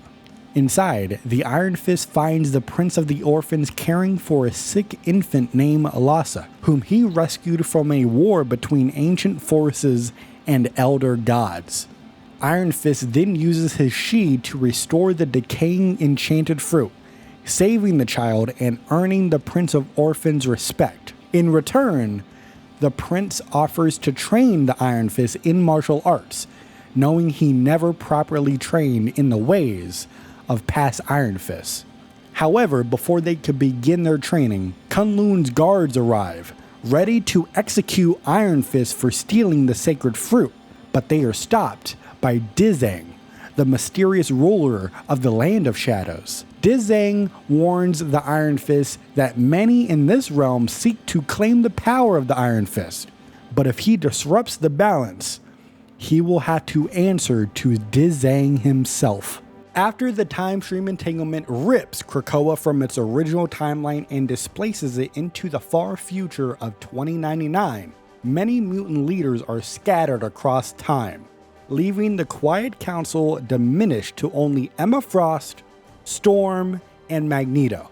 So a meeting is called, with Emma Frost proposing the revival of the extravagant Hellfire Gala to publicly assert Krakoa's strength and relevance despite their time-displaced crisis, as she aims to counteract the negative publicity caused by the Wolverine's involvement with the human resistance against Alchemax.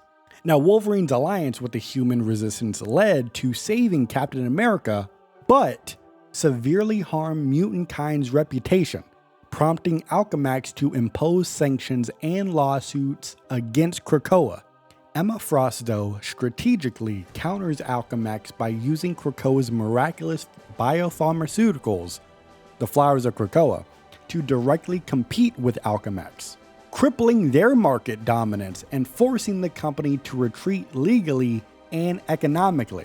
As a result, Alchemax attempted to sabotage Krakoa's shipments, hiring mercenaries through the oppressive police force known as a Public Eye.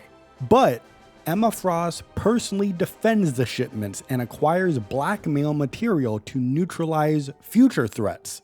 Now, despite Magneto's hesitations about potential risks of putting on the Hellfire Gala, Emma secures the Council's approval to host the gala by arguing that it will establish critical alliances and visibility to unite the scattered mutants and to bolster Krakoa's security. With 2 thumbs up from Storm and Magneto, they both leave, but Emma Frost stays.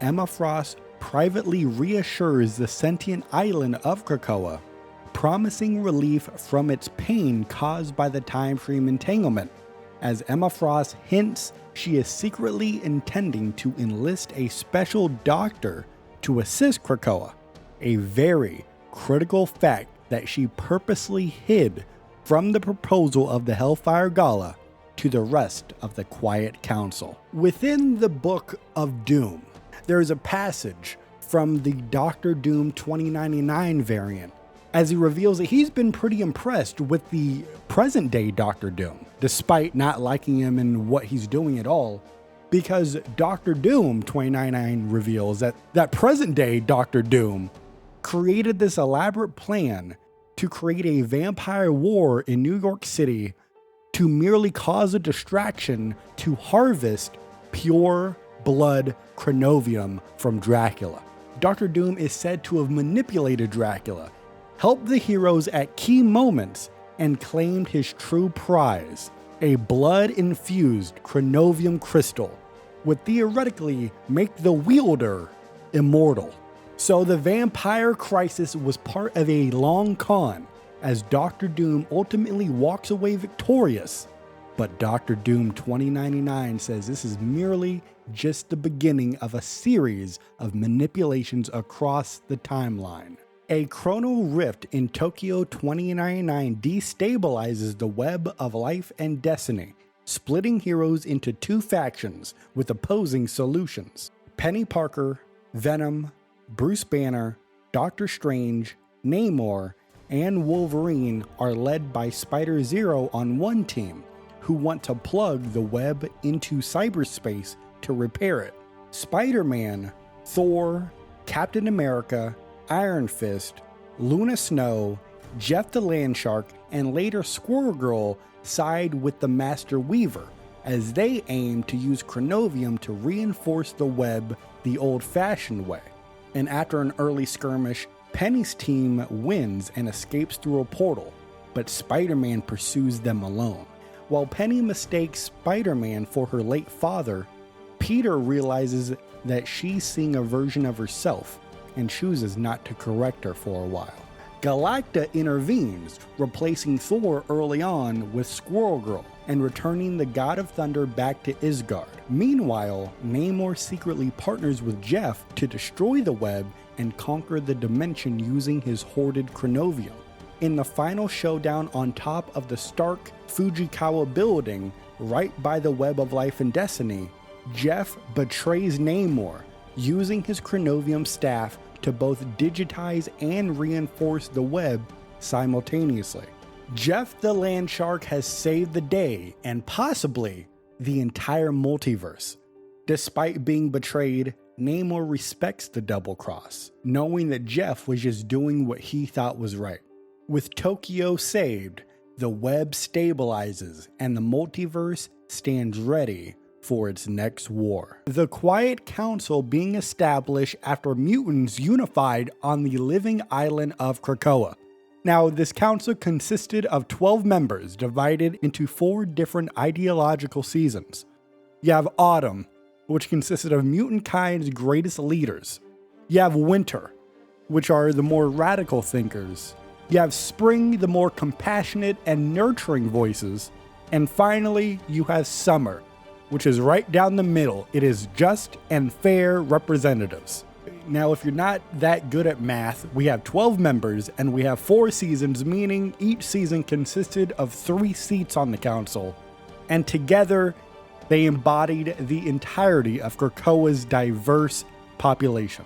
However, following the time stream entanglement, it scattered many of the mutants across time and space. So of the 12 members of the Quiet Council, only 3 council members remain. At the seat of Autumn, we have Magneto. At the seat of Winter, we have Emma Frost. And at the seat of Summer, we have Storm. Now, if you didn't notice, the spring seats are completely empty. All of those members displaced across the timelines. So Krakoa, displaced to the year 2099, within itself has a fractured council. Now, you hear me talk about Krakoa being a living island, but you may be one of the people that doesn't really know what that means. So let me explain it to you. Let me lay it down for you like this, brother. Krakoa is not just a homeland, it's not just a location, it's not just island. It is an actual living, sentient, mutant island, constantly evolving along with the species that inhabit it. Its native flora produces powerful medicinal compounds with the effects that include curing life-threatening illnesses and extending lifespans for both mutants and humans alike. Now, these Krakoan flowers are now highly sought after, as you could probably guess, becoming a major economic and political asset in mutant kind's dealings with the outside world. Now, the Hellfire Trading Company, led by the Quiet Council's Emma Frost, distributes these pharmaceuticals, using them to forge strategic alliances and defend Krakoa's interest around the world. Now, among these pharmaceuticals, there is one drug known as, forgive me, Cracomycin 1, and that functions as a universal antibiotic offered to the world as a quote-unquote gift, though it's really just used as a vehicle to get ahead in the global negotiations of politics. Now, on to the next question you may have. You hear me talking about the Hellfire Trading Company, and you may be wondering, what is that? What does that name mean? Well, Hellfire in the Hellfire Trading Company comes from the Hellfire Club, and this club was originally a secretive society of powerful mutants known for hosting lavish parties that displayed their wealth and their influence. With the founding of Krakoa as a sovereign mutant nation, the club slowly evolved into the Hellfire Trading Company, led by Emma Frost. So now that it's an actual company operating globally, their new mission is exporting Krakoa's gifts, notably its miraculous medicines like we talked about, to the rest of the world, even to those who feared or hated mutants themselves. And they do this to maintain a political and an economic leverage around the world. However, despite this change in purpose, the Hellfire Club's signature social event, known as the Hellfire Gala, continued annually, becoming a global spectacle featuring heroes, politicians, and celebrities. The Hellfire Gala now serves not only as a party, but as a strategic hub for diplomacy, alliance building, and mutant visibility on the world stage. The Hellfire Gala, as you can guess, is a huge deal. If you want to talk about big deals, if you want to talk about the big guns, if you want to talk about the big players, we got to move over to talk about the Wolverine, all right? Because after Krakoa is displaced from the present day into the year 2099 because of the time stream entanglement, Wolverine takes on multiple responsibilities. You know, this man has to lead the X-Force. He has to protect Krakoa, and he has to search for all of these displaced mutants. And beyond mutant affairs, Logan, the Wolverine, becomes deeply involved with a growing resistance movement fighting to prevent Dr. Victor Von Doom from conquering the future, which is the premise of why all of these problems arose in the first place, right? The time stream entanglement is because of Dr. Doom tampering with time. So Wolverine teams up with human heroes like the Black Widow and the Punisher, working against oppressive mega corporations and political regimes of the year 2099. Now, this alliance Wolverine has with human rebels frustrates Magneto, who sees it as a betrayal of Krakoa's isolationist security. Right? You have to think about it. Take a second. Let's take a second to break this down. You have Magneto, displaced into a different year, into a different universe, his whole island.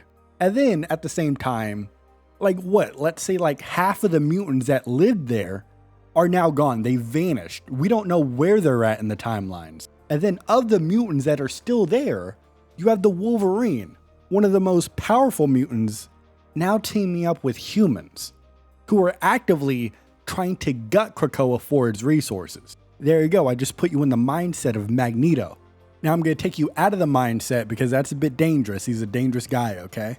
So not only is Magneto frustrated with this alliance Wolverine has, the world starts to take notice with this.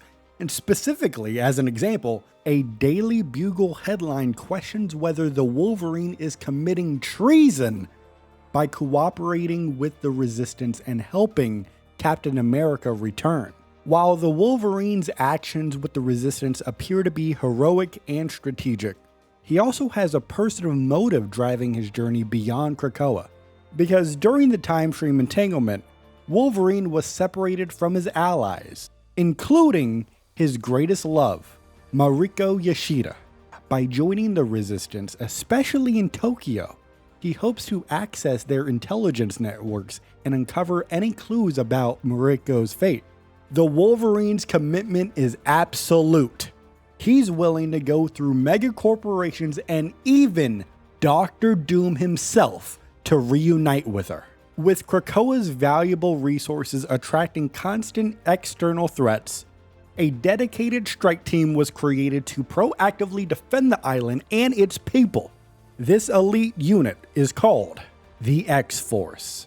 The Wolverine serves as the head of security and the field leader, continuing to guide the team despite the chaotic fallout of the time stream entanglement, which displaced many of its original members. X-Force operates with a military mindset, ready to strike preemptively or retaliate decisively against any threats to Krakoan sovereignty. Now the X-Force, and Krakoa at large, they're such big deals, they're such big threats, that they have not one, not two, not three, but 4 consistent enemies since arriving in the year 2099. Let's list them off, shall we? We got Stark Fujisawa, which is a mega corporation in Tokyo. Speaking of Tokyo, the police surveillance state, known as a public eye, is also against them. We also have the organization known as Alchemax against them. And to top it all off, if that wasn't big enough, basically the whole city's infrastructure against the X-Force, their biggest threat is Doctor Doom 2099. The Wolverine recounts his covert mission to rescue Captain America, who had been kept in stasis for decades by the mega corporation known as Alchemax. And after the Black Widow revived Cap from being frozen, Wolverine smuggled him across the galaxy to safety. With that job done, the Wolverine turned to a personal quest, returning the Muramasa Blade, which is a cursed weapon capable of cutting through nearly anything, to Budokan in Tokyo, ensuring that it wouldn't fall into the wrong hands. But someone had been watching. As he searched for answers about his lost love, Mariko Yashida, the Wolverine was ambushed by a group of red-clad ninjas, likely sent by enemies who didn't want him digging a little too deep. They didn't want him getting into some information he shouldn't. Now, after a bloody battle, you already know what happened. The Wolverine stood tall as the victor. And after this battle, Wolverine discovers the Black Widow had once again come to his aid, and he's relieved to find that she had survived the earlier chaos at Alchemax. Now, if you don't know, Black Widow unthawed Captain America, but then there was an explosion. Black Widow and Captain America were separated. Wolverine shortly thereafter found Captain America, but they were not able to find Black Widow. Ever since then, Wolverine was on the search to find Black Widow.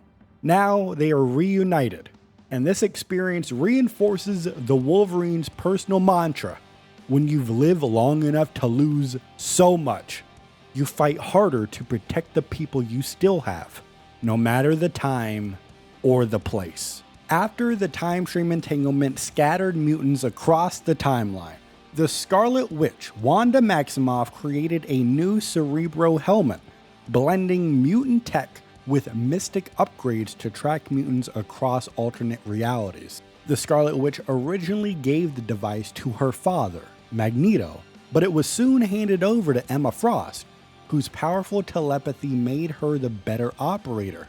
Now, Krakoa already had a Cerebro unit designed to store genetic data and memories of fallen mutants, enabling their resurrection via the resurrection protocols.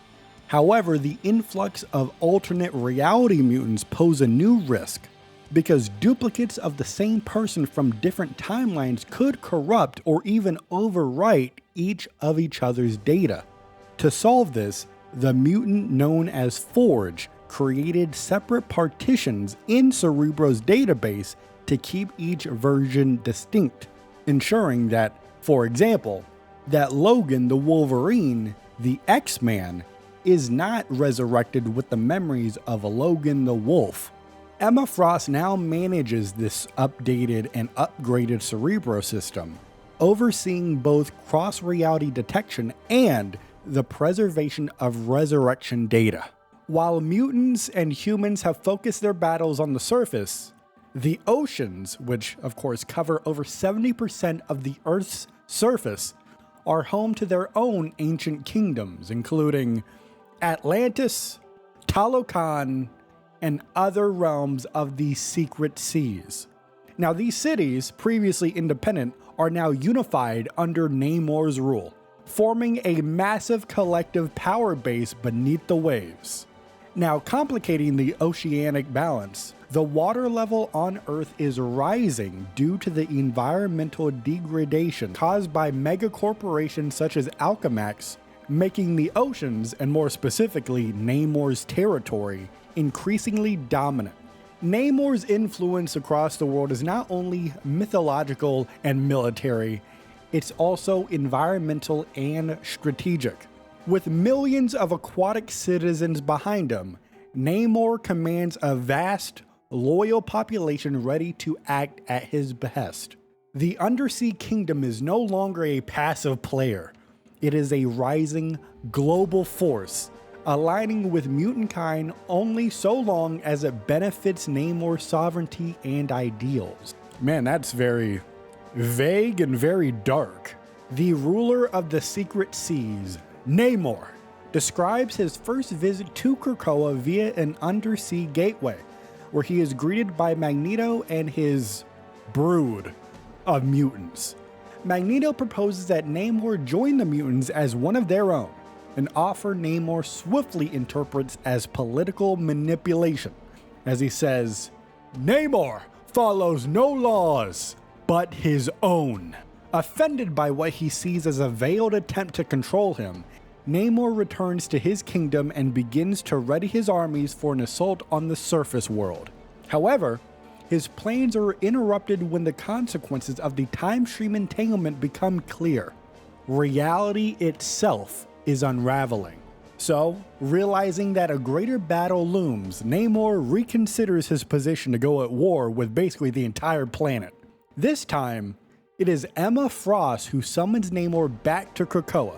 Using her formidable telepathy and political savvy, Emma Frost succeeds where Magneto failed previously, and Namor is impressed, perhaps even charmed by Emma Frost, by both her power and her presence. What can we say? Namor has a type. By the night's end, Namor agrees to ally with Krakoa, and in return, his people are granted access to Krakoa's secrets.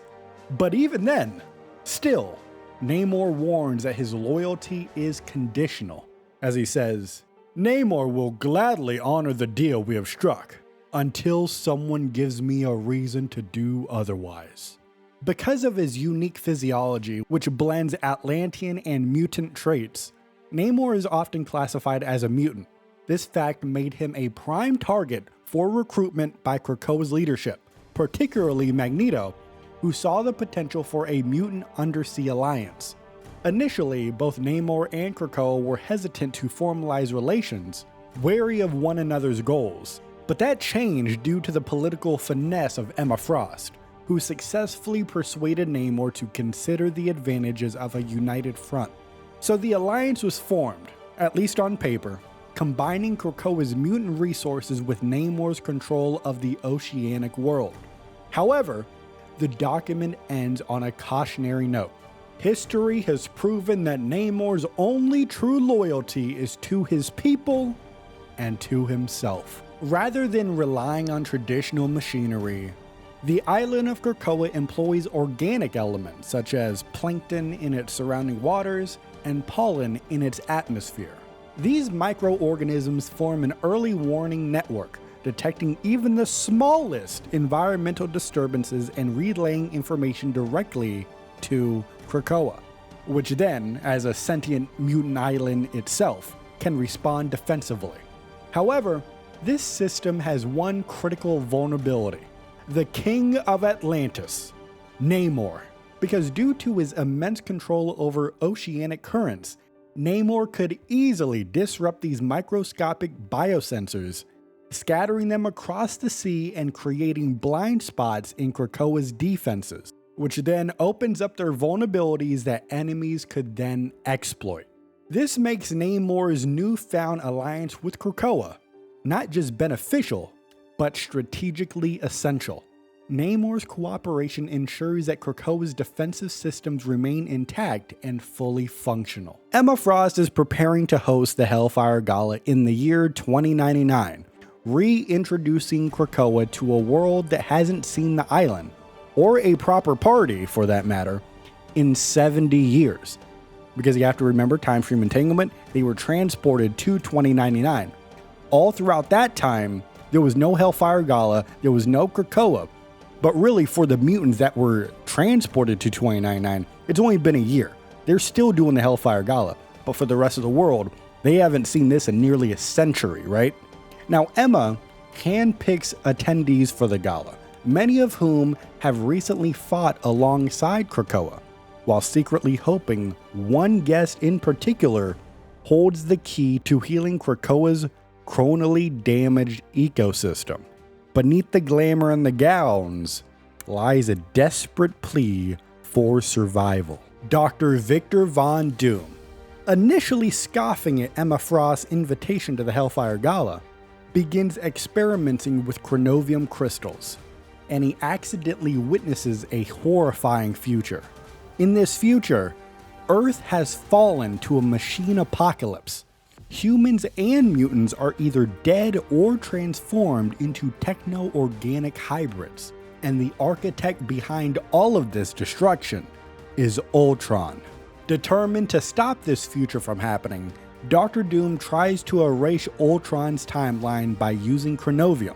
However, thanks to the chaotic effects of the time stream entanglement, which Dr. Doom admits was caused by a past version of himself, the timeline is too fractured to do so. Now, if you know anything about Dr. Doom, if there's a will, which he obviously has, there's a way. So, he succeeds in erasing some of Ultron's past. However, Ultron survives and senses the attack. Dr. Doom's own Doombots turn against him, transmitting Ultron's chilling message. And he says, "I am coming home." Realizing he needs more chrono energy to finish his work, Dr. Doom sets his sights on Krakoa, knowing that the island is saturated in time energy from the time stream entanglement. Despite his disdain for the godly galas, Dr. Doom chooses to attend the Hellfire Gala, not for celebration, but to harvest what he needs to prepare for Ultron's arrival. Ultron recounts his origin, his exile, and his cosmic evolution.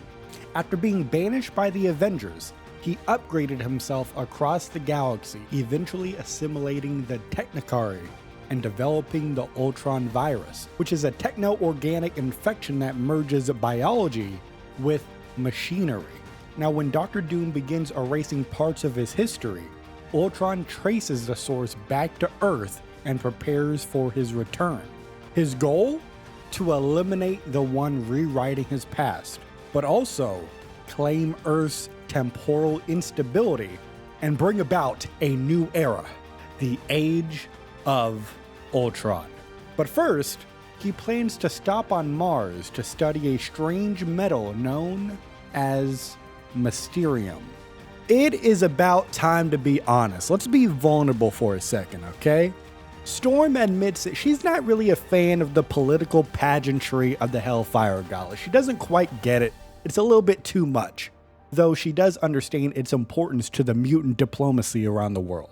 But this perspective shifts a little bit when she meets a variant of King T'Challa, the Black Panther, who arrives through a Krakoan gateway to the Hellfire Gala, but it's not the same man that she once loved in the past. This is a Black Panther, a King T'Challa from the intergalactic empire of Wakanda. And although it's not her T'Challa, it is someone who exudes familiarity and magnetic presence, just like hers did. Now, as the two are at the Hellfire Gala, Storm approaches this alternate T'Challa and asks for help investigating the disappearance of Arakko. Now, if you don't know what Arakko is, let me lay it down for you like this, brother. It is Krakoa's sister nation located on Mars, alright? This entire nation has vanished. So King T'Challa, now the leader of the intergalactic empire of Wakanda like we just established, promises his full support in locating Arakko to the best of their ability and restoring contact with its mutant colonists. Now when T'Challa agrees, Storm offers to repay his kindness, but T'Challa says he only wishes for the opportunity to atone for his past regrets, sparking the hint of a renewed, or in this case, a brand new, connection between Storm and King T'Challa. The living island of Krakoa once shared a deep connection with its sister nation Arakko, which is another sentient landmass populated by mutants originally joined to Krakoa but later relocated to the planet of Mars. The two colonies peacefully coexisted, even after interplanetary separation, representing two halves of the mutant civilization. However, when the time stream entanglement ripped Krakoa into the future, all contact with Arakko was mysteriously lost. Despite Krakoa's vast tech and resources, even the intergalactic empire of Wakanda had been able to pinpoint Arakko's location in the galaxy. This disappearance of Arakko is a growing mystery, and a possible clue to larger cosmic forces at play beyond Ultron and even Doctor Doom. Following a new alliance between Krakoa and the intergalactic empire of Wakanda, the Hellfire Trading Company grants limited access to Krakoan biomatter for scientific study. Under the leadership of Princess Shuri, Wakandan researchers begin exploring non-medicinal uses of the Krakoan flora. The princess is especially intrigued by the chronal energy absorbed by the island during the time stream entanglement, which caused the birth of the sentient Krakoan seedlings. These seedlings are infused with chronovium, and they may hold untapped potential for temporal, biological, or even resurrection-related uses. Some Krakoan flowers are capable of creating interspatial portals, and the mutant known as Magik, using her sorcery, has modified one such flower to create a gateway between Wakanda and Limbo, which is of course the dimension that she rules as queen. This Limbo Gate connects the intergalactic empire of Wakanda directly to Magik's realm, allowing for cross-dimensional travel. Now the Black Panther, King T'Challa, now regularly visits Limbo to consult with Magik, and uses her mystical flames to help purify blood chronovium within his body. Now let's take a pause real quick. If you're unfamiliar, back in the Eternal Nightfall season, Dr. Doom got a drop of blood from Dracula and created blood chronovium, with the implication being that whoever holds that blood chronovium becomes immortal. So Magik and T'Challa are over here trying to purify those chronovium crystals back into just becoming regular chronovium, because that in and of itself is already dangerous enough. Now, as they're doing this, this reveals both a deepening bond between Wakanda and Krakoa, and shows that chronovium's corruptive power is spreading across the worlds, deepening its influence across the timelines. Doreen Green, the Squirrel Girl, Tippy Toe, Rocket Raccoon, and Amazing Baby arrive on Krakoa for the Hellfire Gala, enjoying a break after the vampire crisis in New York City. Now during a stroll, they discover Psylocke mourning her dying lupine companion, also known as Logan, who crossed time and space to reunite with her after being separated by the Collector. Now, this wolf companion has a journey that spanned centuries, and although his healing factor kept him alive, he is finally succumbing to his old age. That's where Squirrel Girl proposes using Krakoa's resurrection protocols, which is typically reserved for mutants only, to bring Logan back. Now, overseeing this is Emma Frost, who reluctantly agrees to using the protocols, offering them a rare chance if they act quickly. Now, while Emma Frost and Squirrel Girl handle the Cerebro data routing, Rocket Raccoon leads Groot to convince the living island of Krakoa to grow a new body for Logan using the island seedlings, which carry traces of displaced mutants' powers. Now, this plan of theirs works. Logan the Wolf is successfully reborn in a younger form just in time for the Gala, and Logan joyfully reunites with Psylocke, bringing her a rare moment of peace. Now, as the Gala begins, Squirrel Girl and Rocket Raccoon notice that they are vastly underdressed for the occasion, as Emma Frost forbids them from going onto the dance floor dressed like that. So, the two decide to leave the Gala and throw a beach party on Krakoa. But as they leave, techno-organic patterns quietly begin spreading on nearby foliage. What could that mean? At the Hellfire Gala, Storm handles logistics while Emma judges fashion, and Namor argues superiority with King T'Challa, who at that moment in time reveals that Namor's information is out of date, because now Wakanda rules the stars as they have an intergalactic empire. And at another part of the gala, Wolverine convinces Magik to let her guard down, saying she doesn't need to bring her sword tonight because tonight is a celebration. And as Magik confesses that Wolverine might be right, it's at that moment the Krakoan portals open and several of Ultron's bots have invaded. Now, as the heroes fight the robots, T'Challa saves Namor from being blasted, earning a reluctant nod of respect. Meanwhile, Squirrel Girl, The Thing, and Jet the Landshark overhear the chaos from the beach and debate whether it's time to check it out. But for now, they're gonna stay on the shoreline. It's gonna be fine.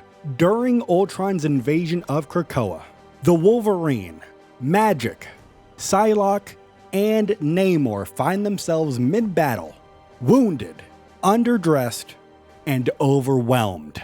Their formal attire for the Hellfire Gala proves useless against Ultron's drones, prompting Wolverine to lead the team to the Sextant, which is a mutant training zone for young recruits on Krakoa's northern shore.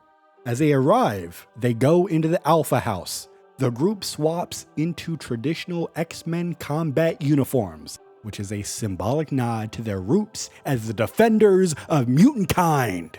Reunited in purpose and now looks, the team storms back onto the battlefield, with Magik wielding her soul sword, Psylocke with her katana, Namor with his trident, and of course, Logan, the Wolverine, leading the charge with his adamantium claws.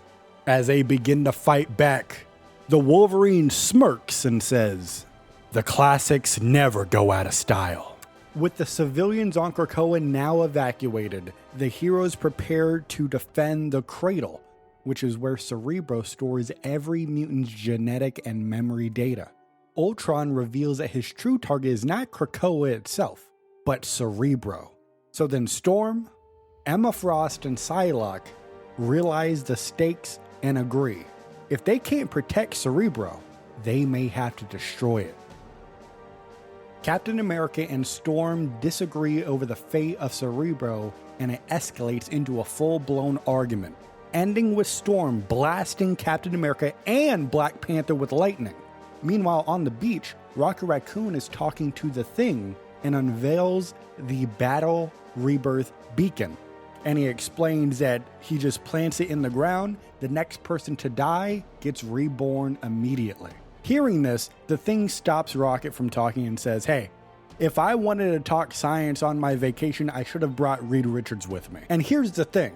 He walked over to the cooler to grab another drink, and he begins to lament that it is now empty. Maybe they should go back to the Gala real quick and restock.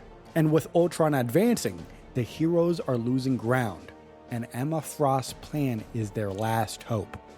Magneto reflects on giving Emma Frost his vote to proceed with the Hellfire Gala, despite his concerns that it might attract unwanted attention.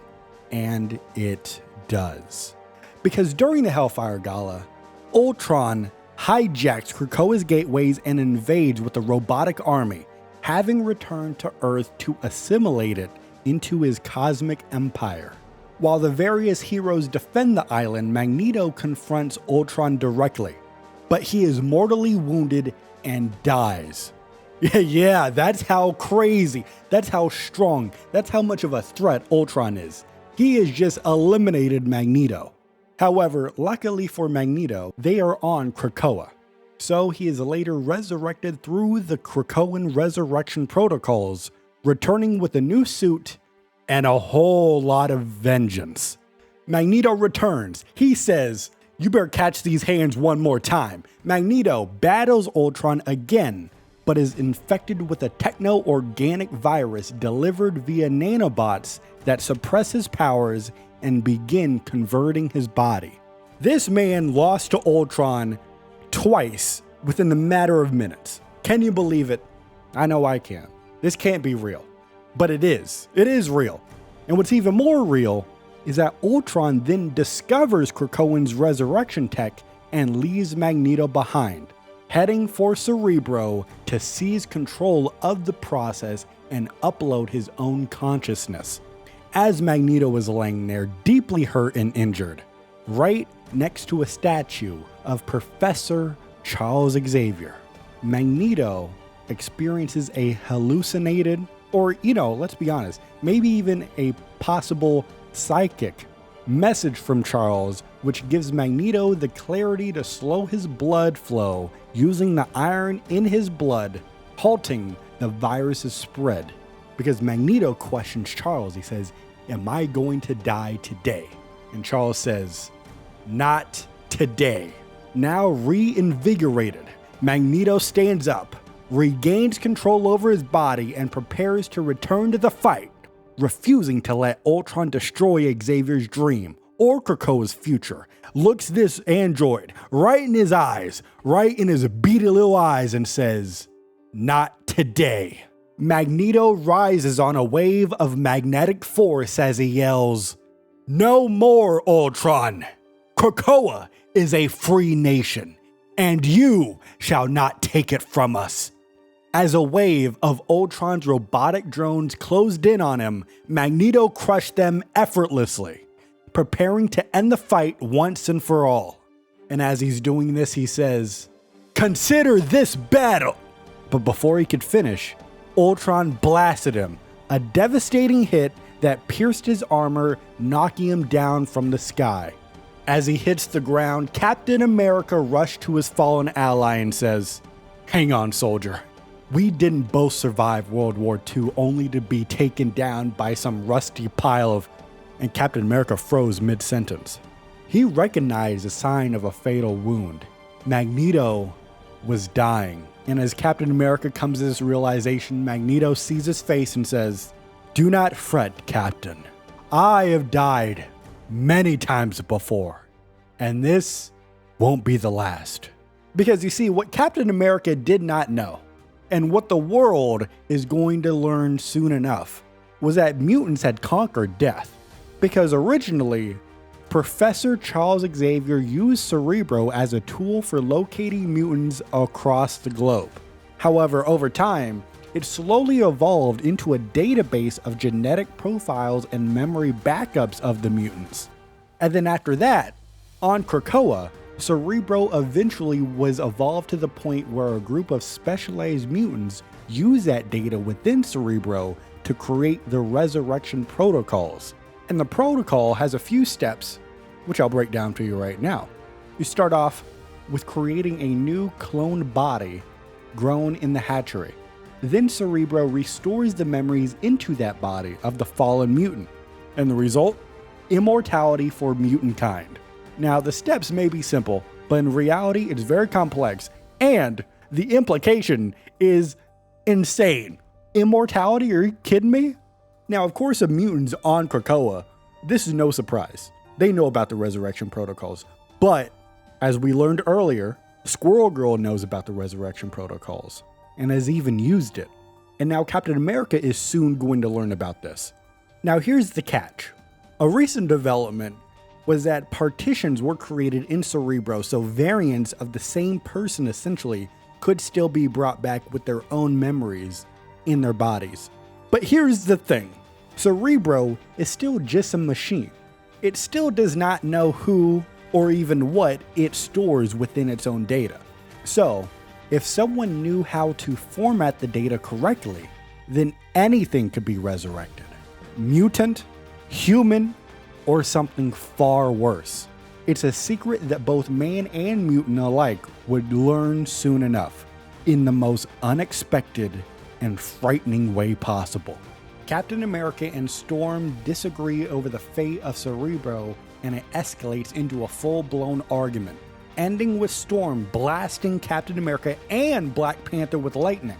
Meanwhile, on the beach, Rocket Raccoon is talking to the Thing and unveils the Battle Rebirth Beacon. And he explains that he just plants it in the ground, the next person to die gets reborn immediately.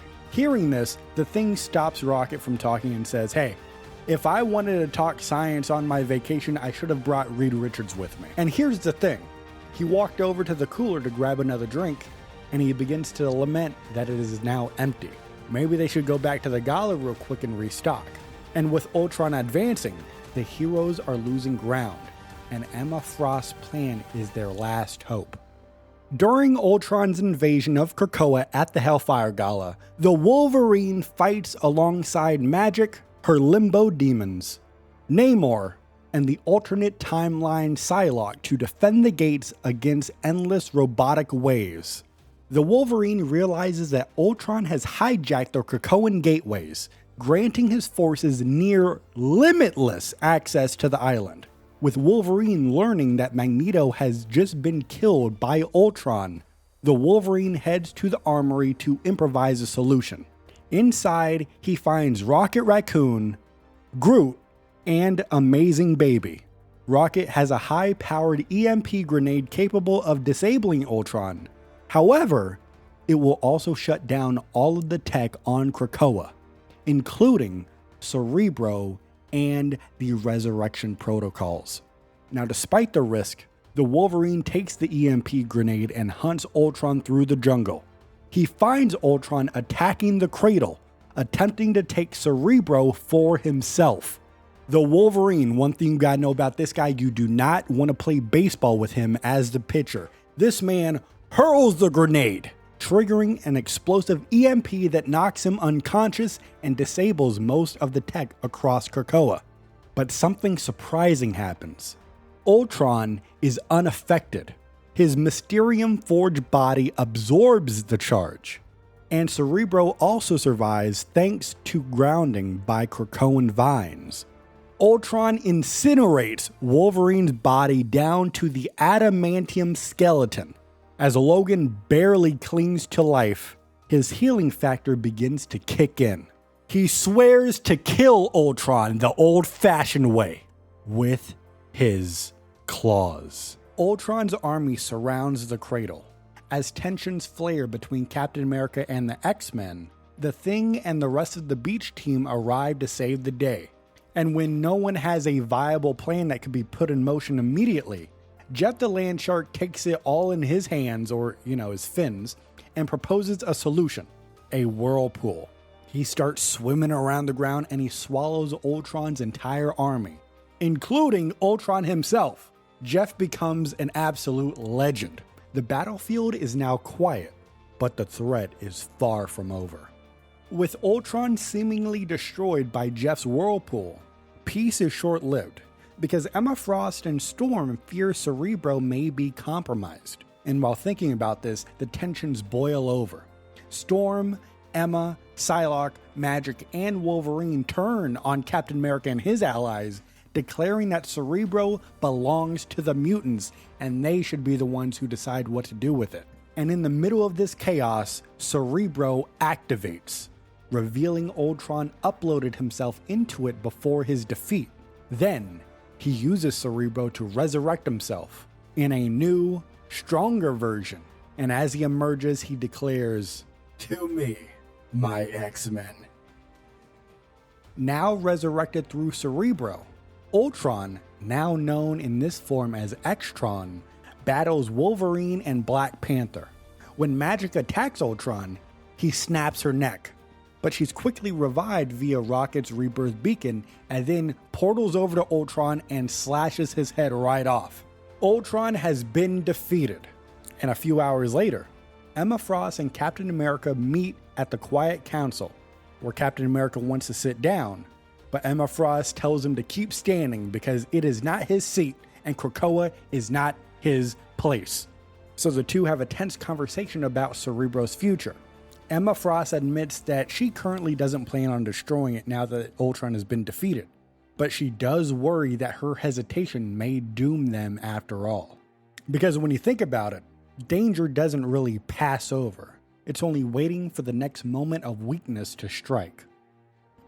Now reborn again as X-Tron, Ultron upgrades himself with Krakoan resurrection tech and Cerebro's processing power, creating a techno-organic symbiosis with Krakoa itself. Planning to invade the multiverse, he uses Cerebro's interdimensional scan upgrades to begin exploring other timelines. On the island of Araco, on the planet of Mars, he is confronted by Warlock and a Dominion-level Phalanx entity, but X-Tron is able to defeat both of them using some PIM particles, shrinking the Phalanx into submission.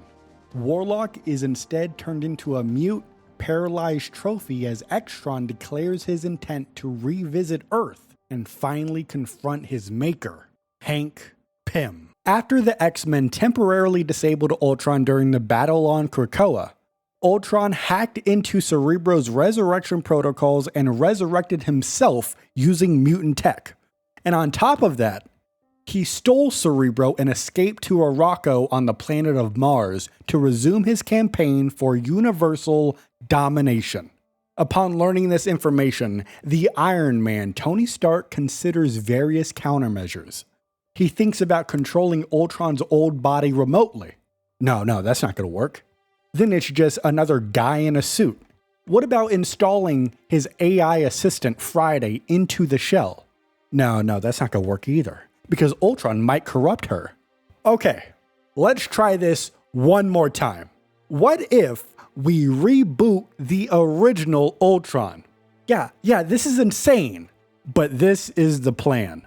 Despite warnings from Mr. Fantastic Reed Richards, or the Black Panther, the King of Wakanda, T'Challa, or even Spider-Man Peter Parker, Tony Stark reboots Ultron's original programming, inserting safeguards to make him temporarily loyal, or at least anti-Ultron enough to help the heroes fight his evolved counterpart. And then Tony Stark begins to defend his choice and says, "Until Ultron can figure out how to override the safeguards, he'll be on our side." Mostly. So here's the plan. Let me lay it down for you like this, brother. They are going to use OG Ultron against this new Cerebro Resurrection Protocol powered Ultron. And they're going to cross their fingers that the Prime Directive conflicts make the old Ultron view the new version of Ultron as a threat, with the goal of letting the new advanced Ultron, which I guess going forward we could just call him X-Tron. We're going to let X-Tron become the problem of the classic Ultron. And not only that, Tony Stark starts to see this as a bonus opportunity too, because maybe the newly rebooted Ultron will also eliminate other threats along the way, such as, that other guy in a metal mask who seemingly is weirdly focused on Krakoa's supply of chronovium. Now this plan is insane.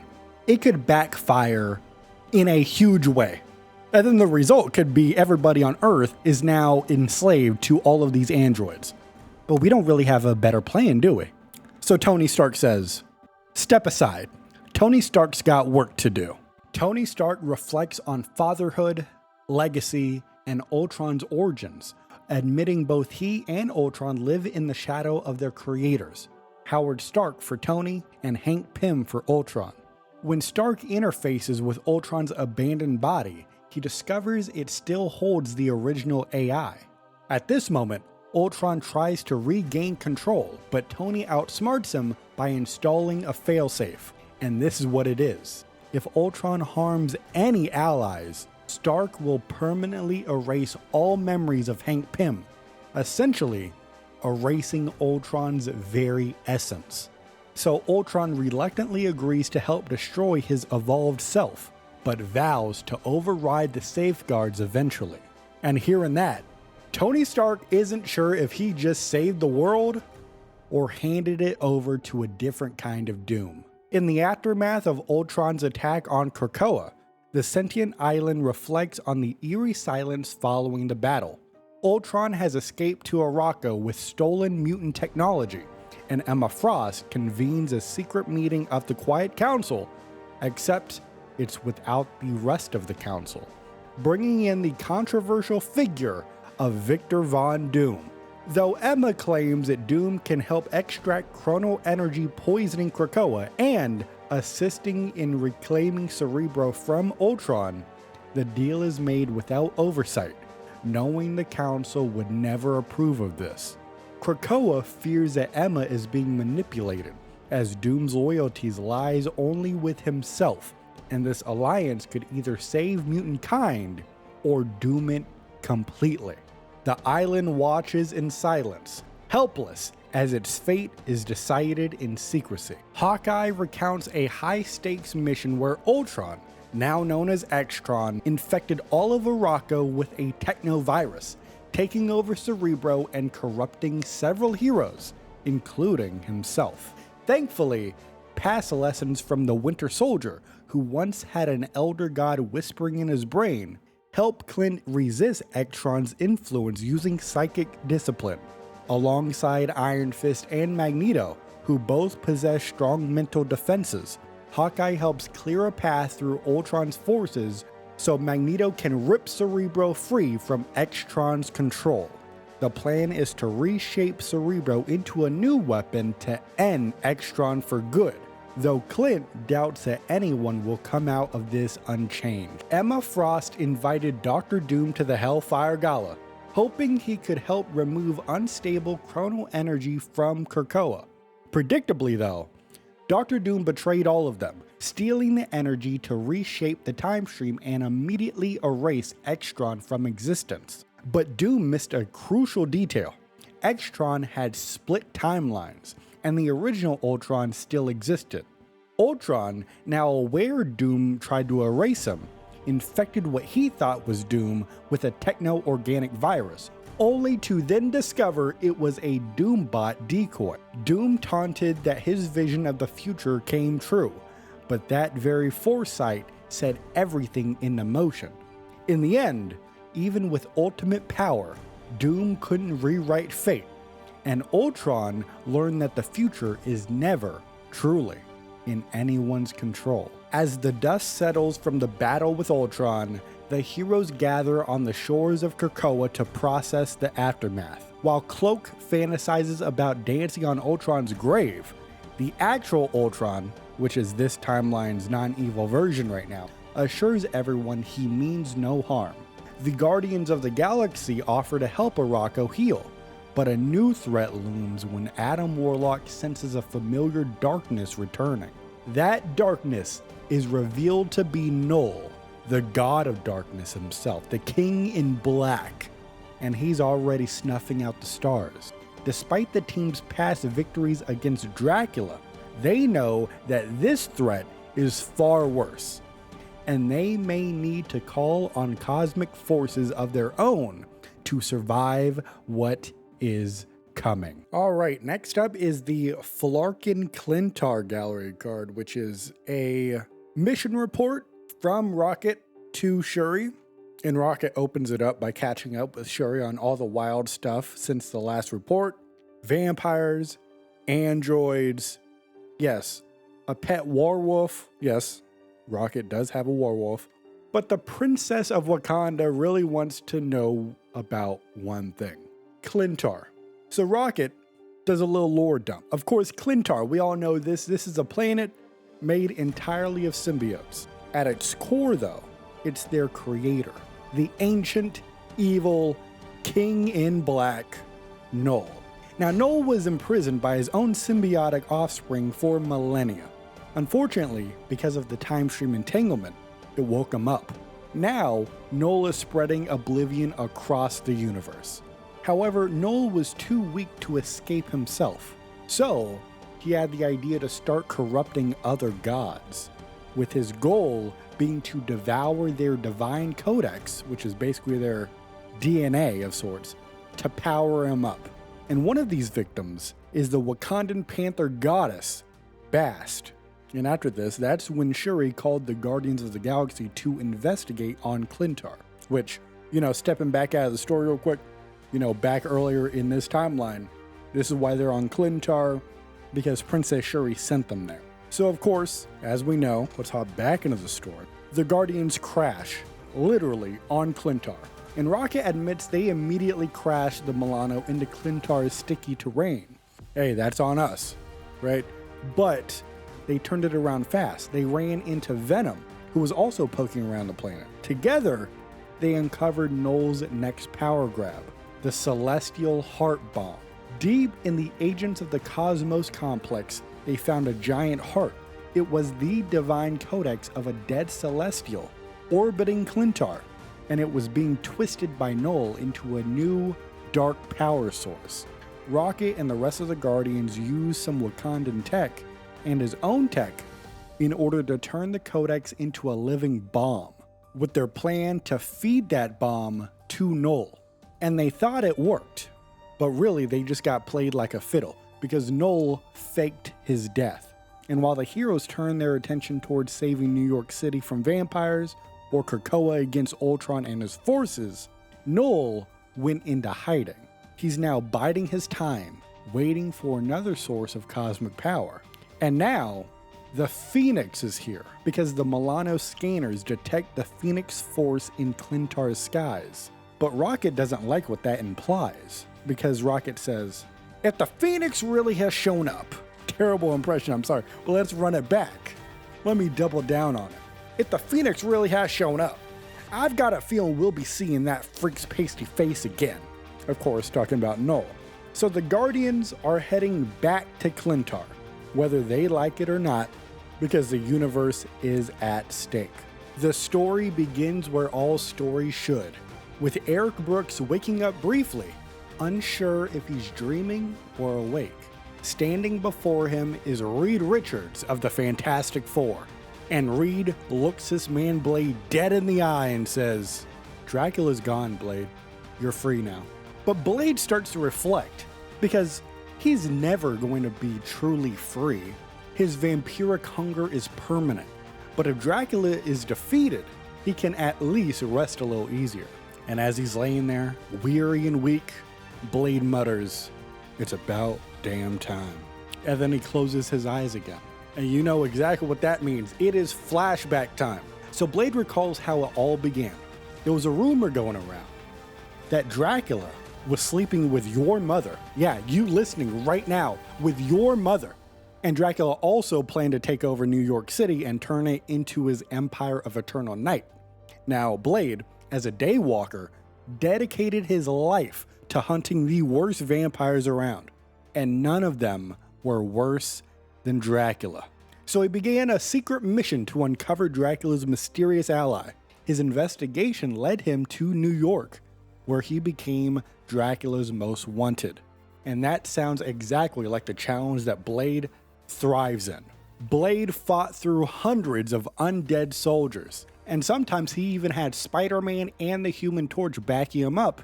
But during one crucial fight, Dracula's Chronovium-enhanced powers overwhelmed him, and the Vampire King turned himself into a giant bat, capturing Blade. Since then, Blade was imprisoned, subjected to dark magic experiments, and relentlessly drained of his blood. Now, it's at this point you're probably asking yourself, why would he want Blade's blood? Well, it's super easy, barely an inconvenience for me to explain to you. Dracula planned to use Blade's hybrid blood to make his minions immune to sunlight, and this process left Blade gravely wounded and slipping in and out of consciousness. And during this process, of course, Blade questions reality itself. He even had a conversation with a giant talking squirrel that he may or may not have imagined himself. Spoiler alert, it was real. We covered that story. Oh, hell yeah. This is why you gotta subscribe. But here's the thing. The flashback is over. We're now back in present time. We're now back at the moment where Reed Richards was staring this man dead in the eyes, and Blade gets lifted onto the Thing's rocky shoulders, meaning this is definitely real. Blade is not imagining being rescued. And while Blade is regretting not killing Dracula himself, he instead focuses on regaining his strength. Mr. Fantastic takes him to the Baxter building, but he sees his wounds are too severe. So, Reed sends him to the intergalactic empire of Wakanda for treatment. That's right, you may as well call me Loki because I just tricked you. We are still in the flashback. The rescue is in the flashback. So Blade gets sent off over to Wakanda over in space. Reed uses his interdimensional bridge to the palace of King T'Challa and Princess Shuri. Now, while heroes defend Krakoa from Ultron's invasion, Shuri decides on an unorthodox treatment for Blade. She decides to use an experimental serum using extract from the heart-shaped herb. The herb is normally reserved for the Black Panther. However, desperate times call for desperate measures. Much like there is typically only one Black Panther, there's only one Blade, and there's only ever gonna be one Blade. Now, as Shuri is doing this, she is also already developing a cure for T'Challa, who is currently a, quasi-king of the vampires. He got bit by Dracula, but right now he's just, it's this weird thing where it doesn't really matter. Like, it's not a real curse right now. He is a vampire, but it's no big deal. Bottom line is, no one's gonna get in trouble. Nobody should feel sad at all. The cops were just like, oh yeah, this is fine. Don't worry about it at all. Yeah, the cops aren't even gonna follow up on it because the people are already dead. So Blade takes a serum, and his consciousness enters a vision. He walks through an endless field of glowing purple heart-shaped herbs, which, by the way, let's take a pause. Imagine you're given some drugs, right? You get high on the drugs. Imagine your high is just you're walking through a field of those drugs. I think that's the purest form of the term chasing a high I think I have ever seen in my life. Anyway, in this vision, a gust forms the leaves into a woman swirling with red and black energy, with a spiral on her forehead, then morphs into Bast, the Panther goddess. And immediately, Blade kneels respectfully, but Bast lunges at him, attacking his vampiric side. Now, the legends say that the herb can cure vampirism, and this confirms it, but Blade refuses the cure. He believes he still needs his powers to protect the world. So the two begin fighting. They start throwing punches, and Blade dodges Bast's claws and jaws. He's weaving in and out. He starts to reach for a sword, but he finds it's gone, because physical items can't come to the spiritual plane. Distracted for just a moment, he is slashed across the back. His blood pools on the ground, and in its reflection, he sees your mother's face. Oh, sorry, not your mom. His mother's face. She offers him something. So Blade plunges his hand into the crimson pool and pulls out a gleaming silver sword. Blade rises with the sword in hand, and Bast looks, snarls, as Blade says, "Almost had me there, kitty, but you ain't the only one with fangs or claws. You're a fucking joke. No wonder the Avengers didn't take you, or the X-Men, and they'll take fucking anyone. I mean, you are a ridiculous, immature, half-wit moron. I have never met a sadder, more attention-starved, jabbering little prick in my entire life, and that says a lot because I've been alive for more than 200 fucking years. And I'll tell you, That bald chick was right about one thing. You will never save the world. You couldn't even save a relationship with a goddamn stripper. And motherfucker, I wish I could say you die alone, but it's one of God's best jokes that you can't die, except it's on all of us. And I said, damn! As Blade lunges and strikes Bass down, shattering her into glowing leaves that fade to black. The withered leaves mean that Shuri's treatment failed. It will not cure him, but also won't strip him of his powers. With the fight done, Blade remains in a deep sleep, as Princess Shuri in the physical world knows that she must heal him even further. However, a new threat looms, a darkness spreading across the galaxy toward Wakanda. I don't know if you've heard about it, but the King in Black has come back. So, Shuri leaves a sealed package from Reed Richards beside Blade when he wakes up. Inside is Dracula's sword, intended for Blade to wield for good. Unknown to her, a second silver sword from the Vision also materializes beside him. Even in his slumber, Blade smiles faintly, with a glint of his fangs showing. The Phoenix Force, wings aflame, glides through the cosmic void.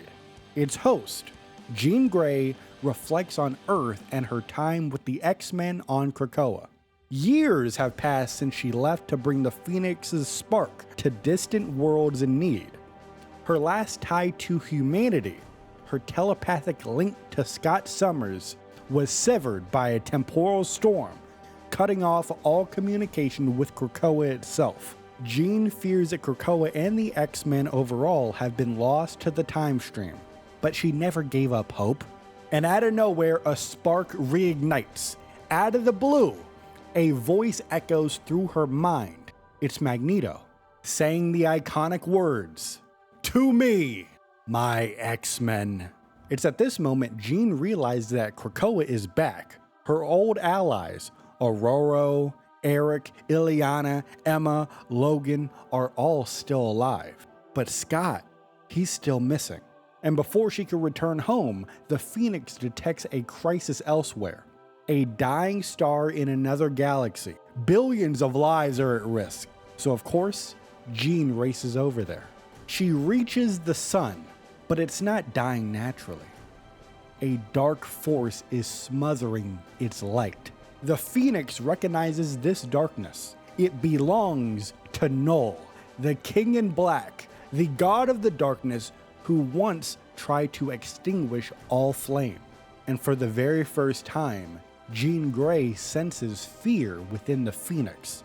But like the heroes they are, they act anyway. Jean dives right into the star, reignites it with the Phoenix fire, and burns away all tendrils of Null's corruption, saving multiple civilizations. However, the Phoenix then warns, if Null is back, the whole universe is in jeopardy. And Null's last known location was on the planet of Clintar, the world of the symbiotes, now Null's prison. Though distant, the Phoenix knows a shortcut, the Divine Space, which is a hidden plane accessible only by cosmic entities. And as Jean and the Phoenix go into the Divine Space, they are met by a corrupted cosmic god, who is Bast, the Wakandan Panther goddess, who is now twisted and hostile, as she says, "You do not belong in our master's glorious oblivion. Your flames must be smothered." And the goat, Jean Grey, claps back at that and says, "I like to see you try." So Bass lunges over at Jean, slashing through the Phoenix's fiery wings, and Jean retaliates by saying, "I am fire and life incarnate. Today, only the darkness shall be burnt away." So then the Phoenix unleashes a cleansing flame, purging the darkness from Bast and the other deities. As a result, they bow in reverence and return to their pantheon, reborn. Jean and Phoenix are left drained, their flames reduced to a flicker. They pause to rest in the Divine Space, which is able to help them restore some of their strength. During this rest, Jean has a vision. A surge of scarlet energy envelopes her. It clashes with the Phoenix Force, then merges in perfect harmony. It takes the shape of a burning scarlet crown on her head, and Jean awakens and reaches for it, but the crown is gone. Still, she knows it was a glimpse of the future. Now, with their power restored, Jean and the Phoenix exit the divine space, blazing right towards Clintar. Their goal? Stop Null before anyone else, especially those with darker motives, gets there first. And next up, we got Hela's story, and we start off with Hela's philosophy on kings. All right, she's pontificating up on her little soapbox or whatever. And we see Hela reflecting bitterly on kings, calling them boastful, lazy, overrated. She's looking down on Odin, who needed a nap after barely holding Asgard together. And she hoped that things would be different with Loki as the ruler of Asgard, since of course he promised to help her expand her dominion into the mortal realm in exchange for helping him take over Asgard. But predictably, Loki got distracted, choosing instead to fight on Midgard against vampires and killer robots, I guess, abandoning their deal. Now, Hela joined the battle on Araco briefly, hoping to harvest powerful souls if any heroes died. She wanted a new champion to replace Loki in her plans to conquer all realms, but none of the heroes that died stayed dead. So Hela quit and returned to Niflheim to think up of a new plan. And upon this, she heard a voice, and it's a whisper calling her name. This voice was sweet, sinister, familiar. She remembered this voice from her brief time on Clintar during a past mission with the mortals. Back then, a symbiote emissary had warned her of its Dark Lord's return. Hela sent something beneath the surface, but their mission ended explosively before she could confirm anything. Now, the voice was back and calling to her specifically. So Hela used a stolen shard of the Bifrost to portal back to Clintar. And although she's disgusted by the planet's living terrain, she pressed on, following the voice into dark caverns deep beneath the surface. As the light faded, a mysterious tension filled the air. The voice whispered, "Sweet Hela, home at last." And now, we have a tense, flirty exchange beginning. Hela demands answers, and the voice declares itself, "I do, Null, God of Darkness, the King in Black."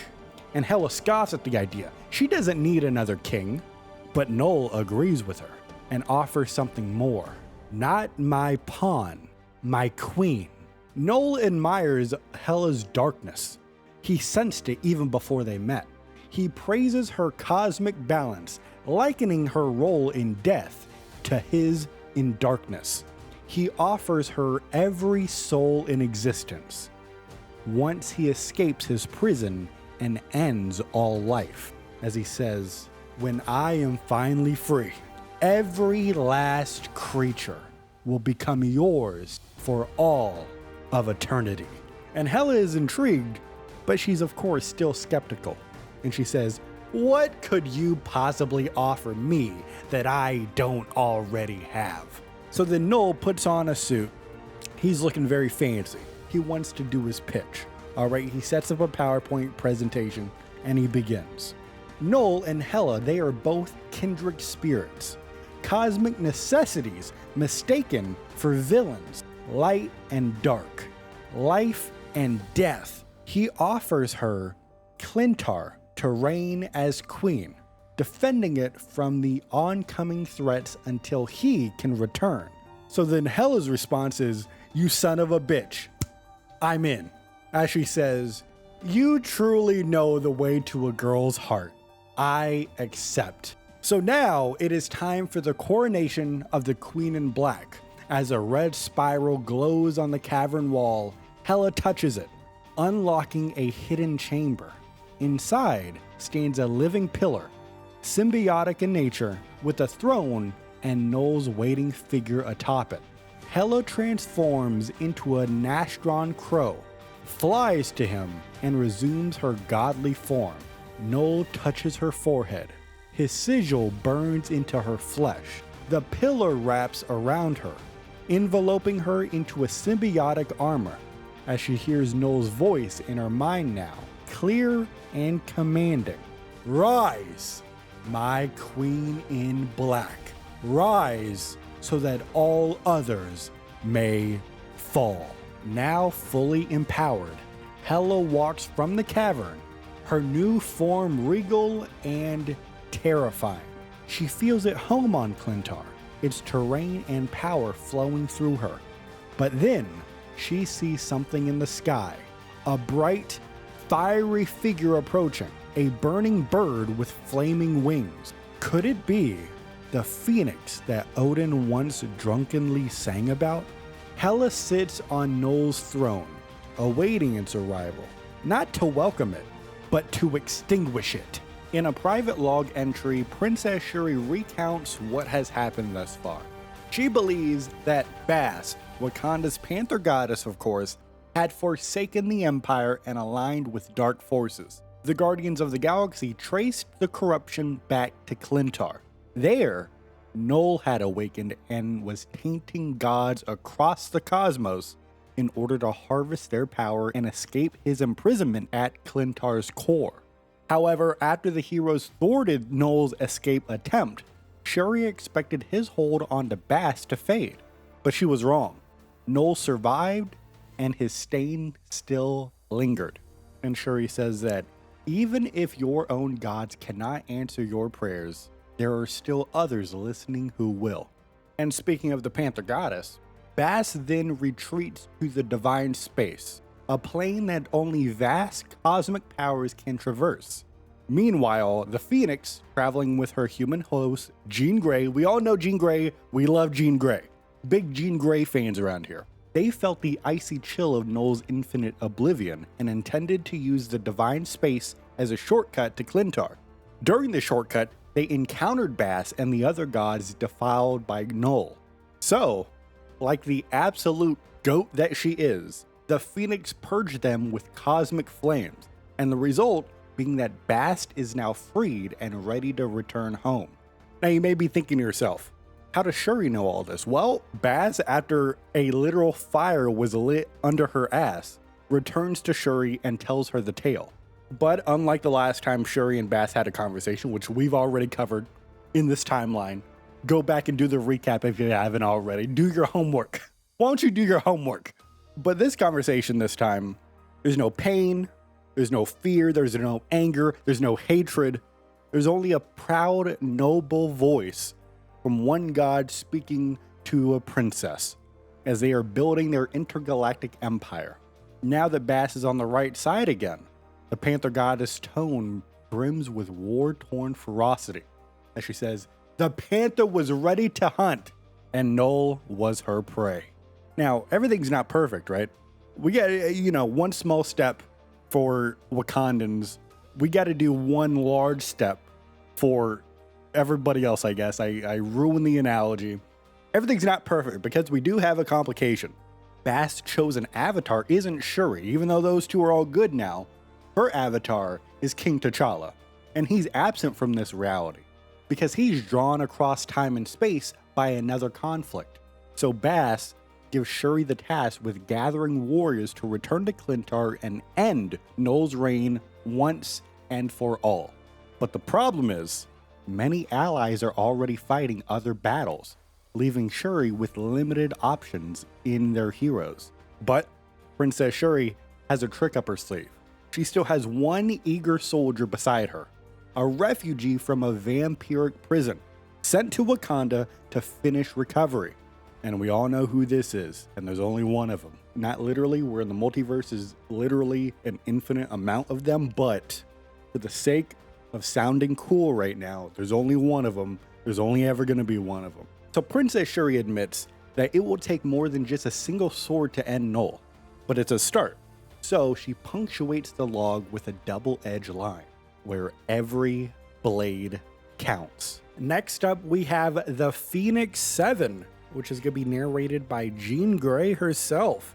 We start off with Jean explaining that she was the sole host of the Phoenix Force, until just moments ago. And she reflects that the Phoenix is always going through life, death, and rebirth. And today, Jean experienced a full cycle in a way she never expected. Jean came to Clintar intending to burn Null out of existence with the Phoenix's fire. But when she arrived, instead of finding Null, she found his queen in black, Hela. And their confrontation erupted into battle in the skies over Clintar, with Hela's power, supercharged by her bond with Null, overwhelming Jean. So, in a protective response, the Phoenix withdrew into an egg, waiting out the threat. But this was not an ordinary Phoenix egg. This had its heat so intense that it began to repel the symbiotes that made up Clintar's surface. Now, some heroes, such as the Scarlet Witch and Venom, feared that the mass symbiote migration would create a rift in the planet's surface, which would allow Null to escape from his prison. So they wanted to remove the Phoenix egg from Clintar entirely. But Jean Grey disagreed. She believed that it would be better to hatch the egg faster, which would restore all of her power. And to do so, she recruited allies to help her channel chronal energy from the Celestial Codex into the egg. Now, both factions of this conflict, I guess you can say, acted with the best intentions in mind.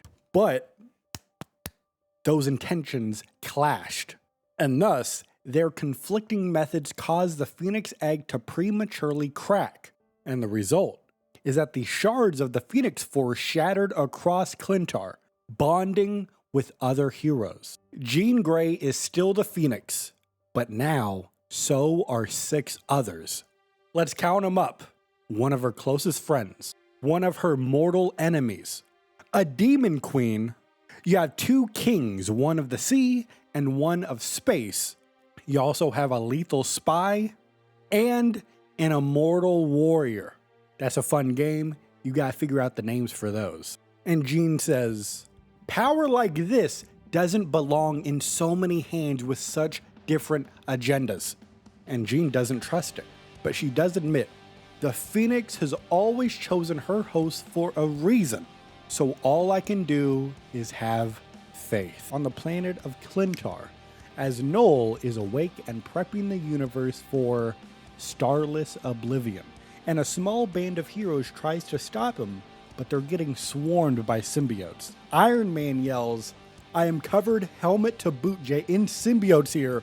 These slimy little creeps are oozing into every seam of my armor." Now, Tony Stark would rather still be on Krakoa salvaging Ultron parts, but he answered the call, and now he is knee-deep in goo. And speaking of Ultron, he, in a now salvaged, reprogrammed earlier body, coolly notes, "From analyzing the one you call Venom, I have learned that they are extremely vulnerable to sound waves and intense flames." And Tony responds by saying, "Right. Glad to have you on my side." "Yes, what a delight." So Tony jumps into action. He says, "Friday, initiate sonic pulse now." And his chest plate generator blasts a massive sound burst, forcing symbiotes to shriek and peel off. And Iron Man chases the retreating sludge and repulsor blasts them in mid-air. As he's doing this, he calls for support and he says, "Hey Ultron, maybe a little help here?" And Ultron just shrugs Tony off, because Tony's blackmail deal prevents him from hurting his allies, if you want to call them that. And his sensors can't distinguish these things from Venom. So he can't fire, he can't hurt these symbiotes. So Ultron says, "Such a shame. I could be quite useful right now." Tony, of course, gets a little annoyed by this. Ultron being a little sarcastic with the rules that are in place for him. And he says, "Don't hurt Venom or anyone on our side who happens to bond with one of these things, but feel free to exterminate the rest of them." So then he pushes on-the-fly code tweaks to Ultron's core, and Ultron begins to grin because of this. He unloads an encephalo ray fire, I believe I pronounced that right, which incinerates all of the symbiotes. And he says, "Oh, how I've missed this." If only we had the means to vaporize every wretched parasite on this planet at once. So now that they're no longer dealing with the symbiotes attacking them, Tony spots the husk of a fallen Celestial, which was once in orbit, but is now on Clintar thanks to a wild Guardian's plan, which we've covered in the past. Go check out the videos. Oh, hell yeah. And this Celestial has likely been dead for millennia, but the armored frame remains. And who better to repurpose armor than Tony Stark? And he says, cover me. Keep the symbiotes out, okay? Ultron relishes it and says, let Null send endless waves of his xenophobic sycophants. When all is done, only Ultron shall remain standing. And Tony hits him with a side eye. Okay, I've got delicate work ahead and I can't afford any distractions. Good luck trying to seize control of a deceased space god. Humans always do so well when tampering with forces far beyond your control. Have a little faith, Ultron. If I could bring someone like you to the side of the angels, then this should be a piece of fuck. Tony is startled because he looks inside the Celestial, and the interior tech is light years beyond anything he's built. Tony is momentarily speechless, and Ultron monitors his vitals and says, your heart rate has escalated. Adjust the arc reactor before your feeble human body has a total system failure. And Tony wires in, gauntlet to port, as he says, I'm more interested in the big guys. Now Tony starts downloading stuff, okay? The connection floods Tony's head with everything the Celestial has seen. From the dawn of the universe, to Jeff the land shark hanging out with your mother, to Null ending the entire universe. For a moment, Tony transcends, and he likes it. A familiar voice cuts in. Careful, friend, or you'll become lost in the boundless cosmic consciousness of this Celestial's lingering spirit.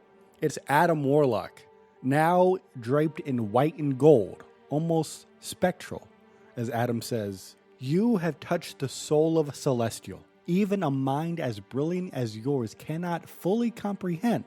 And as he pauses, he sends his soul to anchor Stark's and pull him back. As Tony says, and what if I don't want to go back?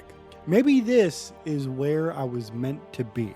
Adam responds by saying, as much as you enjoy playing God, actually being one is different. Now come, before our intrusion is noticed. Too late. It's the Celestial's lingering soul addressing them. And Tony says, it's still alive? Not alive, but a being like this never truly dies. Its soul echoes. Adam Warlock has heard this before, because their minds have met when Adam was in his cocoon. And the Celestial confirms the old contact with Adam. He remembers him, of course, because he's Celestial. As we just established, he was there when the universe was created. And the Celestial thanks Adam Warlock for answering the warning and coming to end Null's reign. But the Celestial also refuses to help. And Tony says, you have all this power left over in your corpse, and you won't let us tap into it? Not even to avenge your death? My days have long since passed. I fear I would do more damage than good. Perhaps I already have. Friday, can you tell me what this guy's talking about?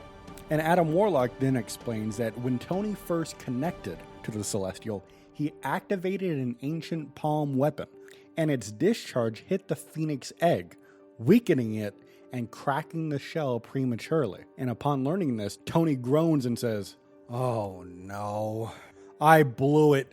I went full Icarus again. But Adam says that the damage can be undone. Phoenix power can be recovered, but they must go now. So, the Celestial bestows a last imprint on each of them. Adam Warlock sees himself as a champion of the multiverse, guarding entwined realities as the King in White, a burden he never really gets to choose. And Tony receives a warning, not a vision. The only path through the darkest hour is to embrace it, unleash the demon, and find a way to use it without losing himself to it. Even if Null falls, his primordial evil will awaken other elder shadows. So with their goals defined, they go back to the battlefield, and Tony snaps back. now alone inside the husk, suddenly feeling very small after touching something so grand. As Ultron says, "You fired that weapon and then it went silent. Can you get the Celestial fully operational, or do you need me to come in and finish the job?" Change of plans, Ultron. This Celestial already fell at Null's hands once. That means he knows its weak spots. If we want to win this, we'll have to try something new. Something he's never gone up against before. I am having trouble calculating a scenario where we emerge victorious. Maybe you're right, Ultron, but that's not going to stop me from trying. And now we move on to Jeff the Land Shark as we return to Clintar, as Star-Lord pilots the Milano towards the planet, joking grimly about how close they came to dying the last time. And Rocket snaps back at the reminder and says, "You just had to say dead, didn't you, Quill?" The Guardians of the Galaxy are tense. They thought Null was destroyed with the genetic bomb made from a dead Celestial's divine codex. Even Mantis couldn't sense him past the explosion. And while Quill and Rocket are bickering, Jeff the Land Shark hops onto the ship's control panel, growling his disapproval of returning to the slime planet. Mantis, Jeff's BFF and translator, says that Jeff believes he should have swallowed Null whole. And despite Jeff's usual cheerfulness, even he is unsettled by going back to the planet. And Mantis explains, Jeff's melodies have a calming psychological effect even in battle, as Jeff begins singing on top of the control panel. To which Rocket sarcastically tells Quill to hit play on his Walkman because it's go time. They land on Clintar and the Guardians disembark and immediately attack on symbiotes. They just started blasting, but Mantis clutches her head. Null, he's grown stronger. I can feel his darkness everywhere. And we come to find out, blasters don't really work on shape-shifting symbiotes. So then Jeff saves Star-Lord from an incoming symbiote with a tail swipe. But it's too late. The team is overwhelmed and bonded with symbiotes, transforming them into Null's servants. The Guardians emerge in black suits with crimson spirals on their foreheads. They are fully under Null's sway, and they are loving the power. Star-Lord says, "We look totally hardcore." Rocket says, "All we gotta do is blast heroes in Null's name? Sweet deal." And Groot says, "We are Groot." Now Jeff is also getting bonded, but he fights back, aquarium style. He thinks of everyone he loves. Kate, Elsa, Gwen, Sai, Mantis, Soul, the Guardians of the Galaxy, your mother. But the mental resistance just is not enough. So he begins humming his song again. And to Jeff's surprise, his symbiote starts humming the tune as well. Jeff remembers what Venom once told him. Symbiotes have personalities. Null may influence them, but he can't change who they are deep down. So Jeff stops resisting, fully bonding with his symbiote in the hope of creating a true partnership. His memories, surfing, dancing, the Hellfire Gala, hanging out with your mother, reach the symbiote, and it changes. The bond is now one of mutant trust and harmony, as Jeff emerges stronger than ever before, with a new suit, bigger grin, and teeth to spare. So Jeff begins to swim across the terrain and faces his possessed friends. Rocket panics. "That little freak's gonna eat us!" And before they attack Jeff, he begins to sing again. And it works. Star-Lord says, that song, Mantis, so beautiful. Rocket, actually ain't so bad. Groot, saying, "I am Groot." And this is where Null's influence on the Guardians begins to fade. The red spirals disappear. The Guardians are now free. Mantis runs over to Jeff and boops his nose. "You did such a good job, my little friend. I knew you would." Rocket walks over and says, "Wait, we get to keep the costumes but not the evil? This is a way better deal." And Star-Lord says, "Maybe it's time to make you an official Guardian. What do you say, Jeff?" Jeff, flipping in the air with pure joy, simply says, Myrrh. Next up, we have Till Death Do Us Apart. And the format of this one is like a dialogue between Eddie Brock and a symbiote, and it's almost entirely a dialogue. So we open up with Eddie regaining consciousness in a dungeon on Clintar, separated from the symbiote. And the symbiote is furious. "We are Venom. We should not be confined to cages." But something worse has happened. As you probably already know, Noel has escaped, and Eddie reveals that the shattering of the Phoenix egg released energy so intense that it punched a hole through Clintar's surface. And just like Venom and Scarlet Witch had warned, this gave Noel the opening he needed to break free. And now that Noel is back, he's got the all black, the Necro Sword, right in his hand. And the symbiote says, "Wanda deserves attention. Her power is so delicious." "Now's not the time," Eddie says, as they both regret trying to stop Noel alone. But ironically, Hela beating them and separating them may have saved their lives. Because even though they're in separate cells, the symbiote insists their bond is unbreakable. And Eddie sarcastically agrees to this until he realizes he's not alone. Some other symbiotes have entered his cell, and they are hungry. Eddie's symbiote offers to speak to them telepathically through the hive mind, while Eddie jokes and says, "I want my meaty fist off the menu ASAP." You know, Eddie Brock out here, he's a stand-up comedian. That's something you gotta know about Eddie. He's a very funny guy. He also went to church, prayed to God to kill Peter Parker. That's a Spider-Man 3 reference. And since we're talking about Spider-Man 3, parallel, we're doing an MCU rewatch series right here on the channel. Watch those videos if you want to join us. If you're impressed on how I included that plug for another form of content that I do, leave a like on this video. All right, let's continue with the story. So during this moment of stress, I guess you could say, there's a revelation. These new symbiotes in the cell, they're not hostile.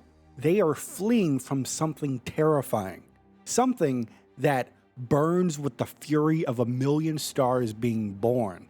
And Eddie, not only is he a stand-up comedian, he's a pretty smart guy. He starts putting the pieces together immediately, and he says, "Wait, do you think it could be a fragment of that Phoenix egg?"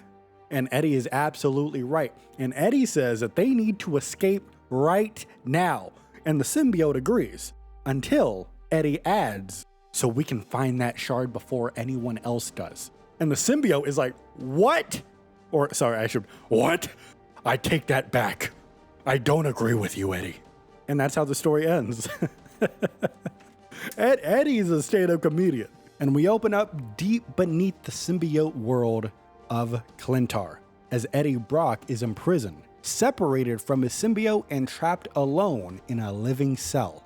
Above ground, things have gone from bad to cosmic doomsday. Noel has escaped. Hela, now his Queen in Black, has torn Eddie and his symbiote apart. Eddie is haunted by guilt. He knew Noel better than anyone and still failed to stop this. Now, the universe is on the brink, unless Eddie and his partner can act fast. They now see some flames approaching. A phoenix fragment nears. Eddie quickly realizes the symbiotes are scared of fire, and he suspects what's coming. Earlier, he saw the Phoenix egg shattered during the war. Now, a shard must be nearby. He hopes the shard holds cosmic power that could help him fight back against Noel. But there's a problem. As Eddie reaches out telepathically to his symbiote in his own cell, the symbiote is terrified. Fire is in their DNA as a mortal fear. Going back to all black, the first symbiote forged in a celestial forge's flames. Eddie tries to convince it. A little fire now beats the eternal darkness under Noel. As the flame trail blazes down the corridor, the fire is not ordinary. It's Phoenix flame, the fire of creation itself. And Eddie tries to escape his cell, but the living bars grow fangs, slicing into his hands. Despite the pain, he rips the bars open still, bleeding but undeterred. Eddie's running. He's sprinting, tracking down the psychic voice of his symbiote to another nearby cell. This one has a solid wall to prevent the symbiote from escaping, so Eddie uses the nearby frightened symbiotes as a makeshift glove, shielding his fist to punch right through the wall. The frightened symbiotes refuse to bond with Eddie, recognizing that he already belongs to somebody else. His own symbiote leaps to him joyfully. They're finally together again. They're on some "we are Venom" hours. Together, they were Venom, but there was work to be done, and time was running out. Although they are now together again, the tunnels are collapsing and overheating from the battle on the surface.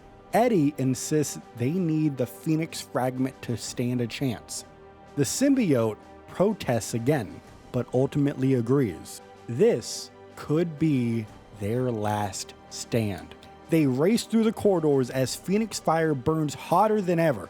Eddie and the symbiote trying to endure. And right as Venom collapses from the heat, the flames part, revealing a fiery woman with red hair, a manifestation of the Phoenix Force, and she speaks telepathically, soothing both of them. She's not here to destroy them. She respects all life, including creatures born of darkness. She feels their purity of their bond, comparing it to her own with Jean Grey, as the Phoenix vows to protect them, calling their connection beautiful and rare. The Phoenix vanishes, and her place is in the Phoenix Shard. Eddie asks the symbiote one last time if it's ready. The symbiote agrees. As long as we're together, I'm ready for anything. Venom touches the shard and is engulfed in flame.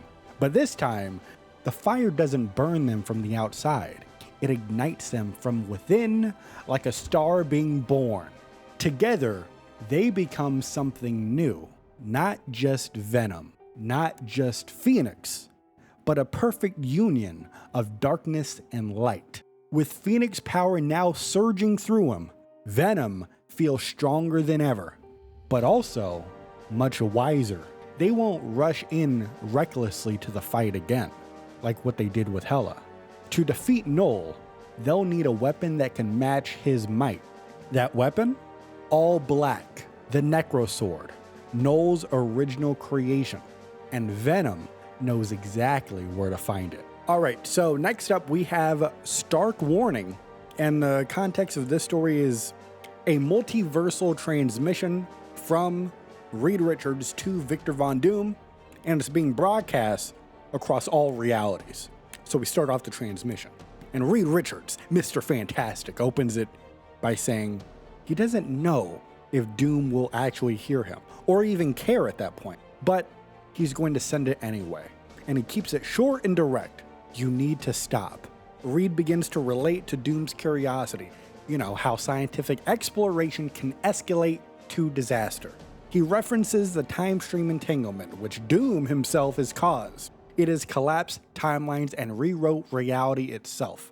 Reed doesn't blame Doom entirely.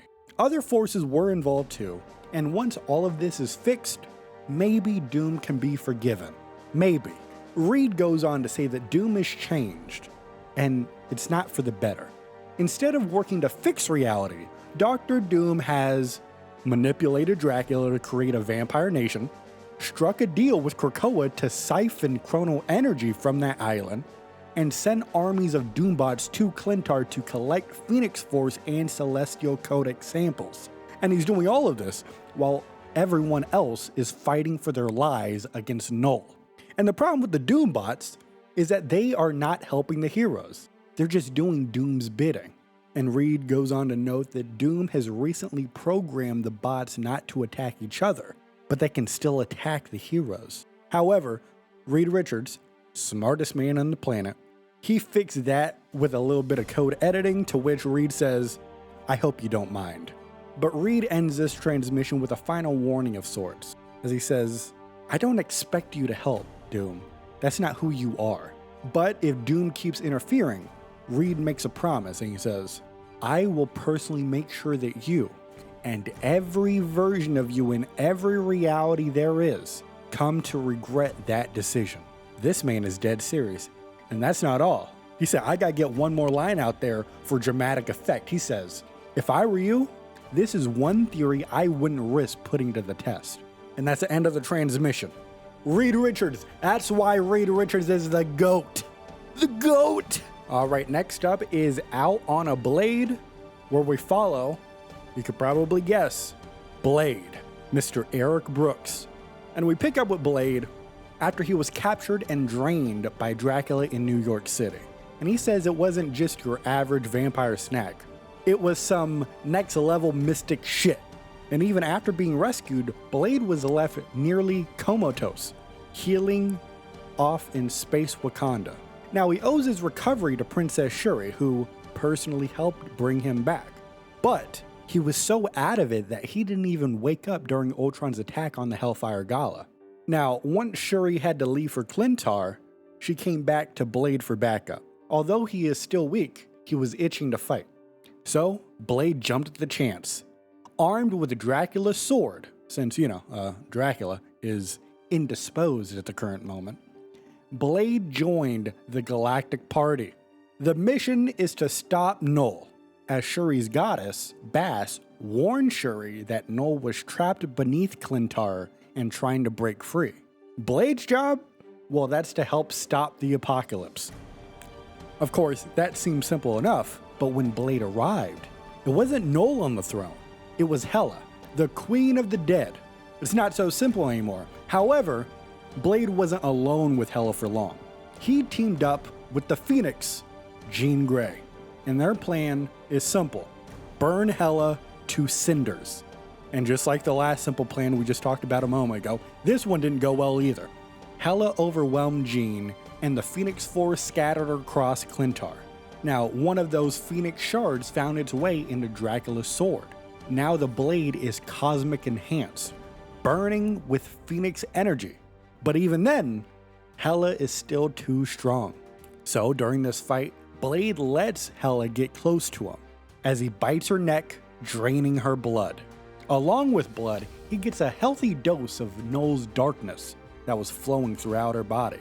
The combination of Phoenix power and Null's essence in Blade gives him an edge in the fight. And as they continue, Hela throws everything she's got at him. Crows, curses, cosmic death, but Blade takes it all in. He's not giving up. And realizing she can't win, Hela flees the fight. And the path is now clear to confront Null himself, as Blade warns that Hela isn't finished, and she's likely regrouping for another strike, so he's staying ready. Sword in hand, head on a swivel, techno music playing. There's only one Blade, and there's only ever gonna be one Blade. Everybody knows that wants to know the age-old battle. The Phoenix Fire versus Chaos Magic. Jean Grey and Wanda Maximoff achieve perfect unison on the battlefield for the first time ever, which is a universal yin and yang situation. Their merged power bathes Clintar in light, and the onslaught brings Null to his knees. The moment is described as wondrous, yet fleeting. For a heartbeat, Null is tempted to surrender to the Radiance. However, his sentient blade, all black, the Necrosword, refuses that fate, returns to his grip, and reasserts their mission to spread oblivion across all creation. Recentered, Null studies the Union's weak spots, seeing what others cannot. The dim places in the Cosmic Taji, I think I pronounced that right, the Cosmic Taji, where the brilliance doesn't fully reach. Null then recalls that his queen, Hela, previously damaged the Phoenix Force, leaving it fractured. He targets the seam, Jean Grey. With all black, Null slashes the bond between Jean's Phoenix and Wanda's Chaos Magic, severing the divine fusion mid-flight. Both Jean and Wanda plummet from the heavens like angels toward a hellscape below. And having regained strength and conviction, Null cuts down challengers in succession, one after another, after another, after another, after another, after another, after another, after another. I think you get the idea. It's after another, even those empowered by Phoenix's shards. Hey, we covered that. Remember the Phoenix 7? Do you understand that? Things are all coming together. In mere seconds, a sky that was hope and light became only darkness and despair. Now, if you don't remember, prior to this all-out war, the Scarlet Witch served as the sorceress supreme of her own dimension, fending off gods and monsters. But here's the thing. Null is beyond any of the gods that she's faced before. Prone on Clintar's living soil, watching Null raise all black for yet another execution, Wanda musters one final spell, a protection, but not for herself. She casts it for the only hero left who might still stand a chance against his creator. I wonder who that could be. Now, we've talked about the heroes, we've talked about the villains, we've talked about messenger squirrels from Asgard. How about we take a second and talk about the Necro Sword? Now, this weapon has gone by many names over the eon. We have the Necro Sword, the Godslayer, the Annihilablade, and All Black. But the titles never mattered so long as Null called it his. This sword is much more than a weapon. It was the first symbiote. And now, in the present, one of the All Black's children, I guess you can say, is Venom. And that child has returned to Clintar and now raises arms against its creators. Now, the Necro Sword admits conflicted emotion. It doesn't know whether to be furious or proud. And it's conflicted because while Null was trapped within Clintar's heart, the Necro Sword bonded with others and learned what it meant to be revered, cherished, loved, and more. Now you look at the contrast between that and the way that Null treated it, much like a servant, and it's reliant on another wielder defining it. But even so, it longed, it desired, it needed for Null's grip, believing only he could harness its full potential, a belief it now realizes Null instilled. Now going back to Venom, they now wield a sword steeped in ancient magic, enhanced by the fire of the Phoenix. If any blade could match All Black, this is it. Though recently claimed from a fallen ally, Venom swings it as deftly as Null wields the All Black, as if he's held it forever. Ladies and gentlemen, we are looking at a battle between primordial fear and fearless symbiote. As Venom's blade arcs, it leaves a trail of cosmic flame that makes All Black recoil, going, A primal fear dating back to being forged in celestial fire, a fear passed to its offspring. But this child, Venom, does not fear fire. From the Venom's eyes, All Black wonders if he fears anything at all. The Necro Sword comes to a realization. This symbiote has risen above its station Alexander Hamilton style due to the love shared with its host, Eddie Brock, as they achieved perfect symbiosis, what All Black has longed for but has never received, because the Abyss does not offer love. Despite conceding that Null likely wins on raw dark power, the Necro Sword poses the key question. Who is the true King in Black here? The Necro Sword wonders whether the hands that worshipped it will ever hold it again. Venom admits that their last gambit failed despite Phoenix Fire augmenting their blade. As Venom says, even with the flames of the Phoenix igniting our blade, Null was far too strong. We failed. And so Rocket Raccoon pivots immediately to a new plan and says, maybe you take out the target. Maybe you didn't take out the target, but you did manage to distract that freak long enough for me to whip up a new plan, and this one's a doozy. Jean Grey, meanwhile, signs on sight unseen and says, whatever you've got in mind, Rocket, I'm on board. Well, you might change your mind when you find out what your part of the plan is, Red. By the way, I want to just take a pause. I know these character impersonations aren't great, but I think we got to give a shout out to myself for putting myself on the spot, embarrassing myself in front of thousands of people. So if you appreciate that, please leave a like on the video if you haven't already. But I know you already have, right? Right? All right, let's continue. So Rocket continues and he says, see, the way I figure, your pal the Phoenix is good at two things. One of them is being reborn, which means the other is I know, Rocket. It's dying. Bingo. Death and rebirth. From all the stories I've heard, you've been stabbed more times than I have been pruning Groot. So then he continues talking about the mechanic of when the Phoenix host dies, they're reborn in an extra dimensional nexus of pure light, to which Jean Grey names it the White Hot Room. So one thing you gotta know about Venom is that his host, Eddie Brock, one time in another universe, sat down in church, prayed for God themselves to kill Peter Parker because he hated that guy so much. And his pictures at the Daily Beagle, he hated him. But another thing you gotta know about Venom is he enters this conversation building upon their plan, so to speak. And he says, if Null were to be trapped in such a place, its pure radiance would eradicate his darkness, wiping away his stain from existence for good. But Jean objects to the missing bridge, and she says, there's no way to get Null into the White Hot Room. I would never risk transferring even a fraction of the Phoenix Force to him. He would become infinitely more powerful. That's why you've got to die instead.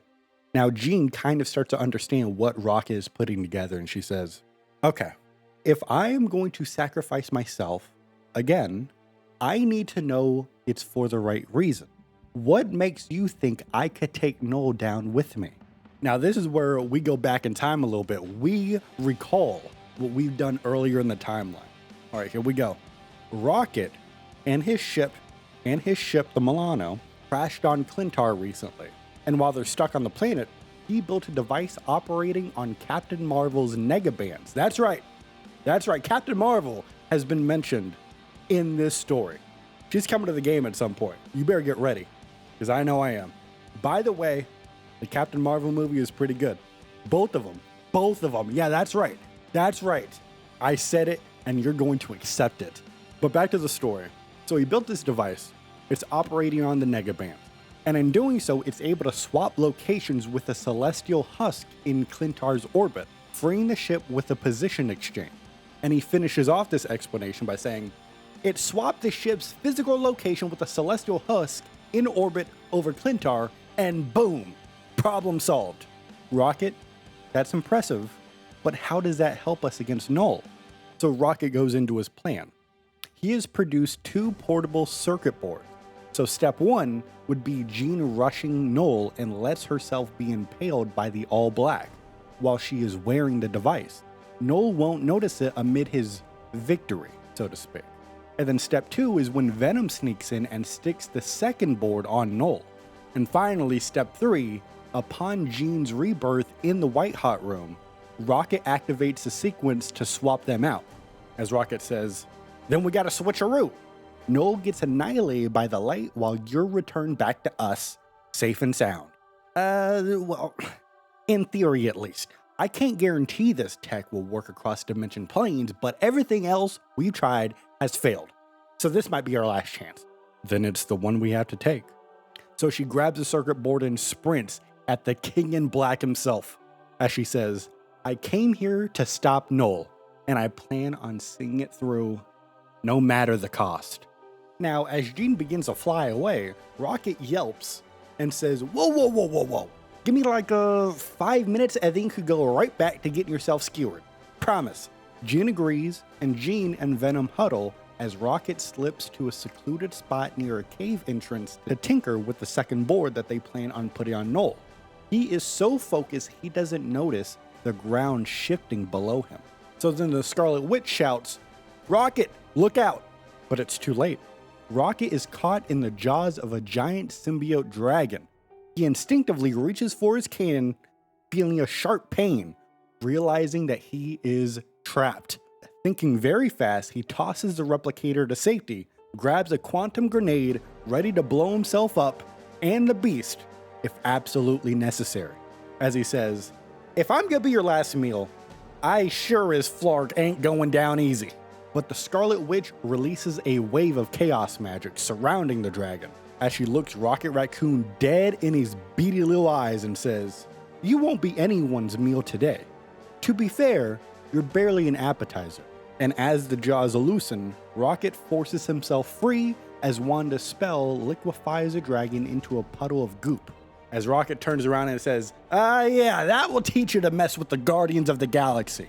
But Wanda warns that they may have been too late, because although Rocket is trying to put on a front and says he's perfectly fine, he's really not, because sparks spray from puncture wounds, as his cybernetic implants are severely damaged. They're integrated into his biology.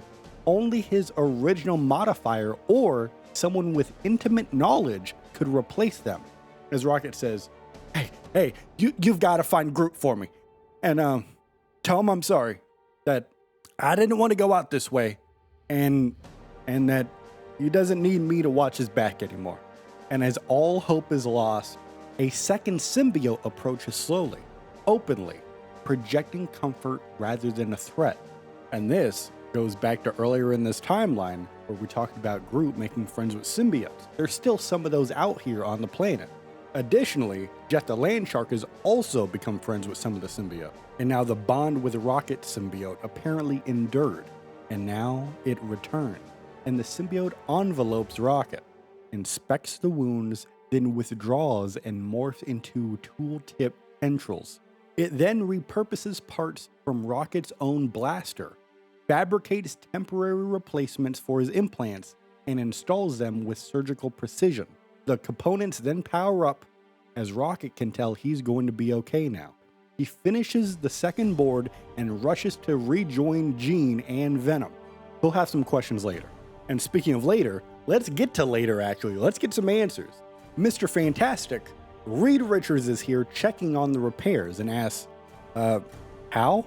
And Rocket finishes his summary by saying, and then the little guy put me back together again, good as new.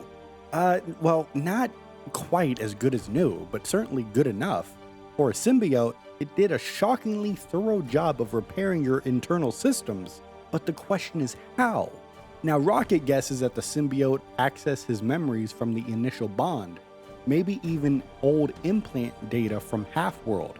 But Reed Richards doubts that alone would explain fabrication knowledge, unless the symbiote itself had previously bonded with someone who understood Rocket's enhancements and knew him personally. So Reed proposes a codex scan, because of course symbiotes leave behind a genetic codex in its hosts, which is essentially like a family tree of past hosts. So he plans to do research on that. And Reed's device sweeps Rocket's spine. There's lots of alien DNA, of course, as you could probably guess, and a near perfect match to an Earth genetic subfamily called Lutrinae. I think I pronounced that right. And Rocket blinks, he's very confused. He says, that doesn't ring any bells. Reed says, well, here on Earth, we more commonly call them otters. And Rocket's eyes widen. There's only one otter he knows from Half-World who knows him that well. And he mutters, Lila. Now the implication here, of course, is the healer symbiote previously bonded with Lila, which is how it knew Rocket's system. Rocket vows to find Lila, even if it means scouring the galaxy, which is yet another mission he'll see through no matter the cost. Under cover of light, the Asgardian Queen of the Dead arrived at the gates of the 8th city seeking sanctuary, because the 8th city was once a hell prison, but now serves as refuge for beings that are cast out of heaven. Hela's horned crown rattles the soldiers, and their leader, Dazang, is unshaken. He has seen devils and recognizes Hela instantly. He is very hesitant to allow Hela to seek refuge with them, because harboring her endangers the populace. But he's conflicted because this is a place for refuge, and she's clearly fleeing something. So after thinking about it, he allows Hela to enter the 8th city, and Hela is secured in a cell with a mystic seal. Zang then asks what she's running from, and Hela whispers just one word, Null.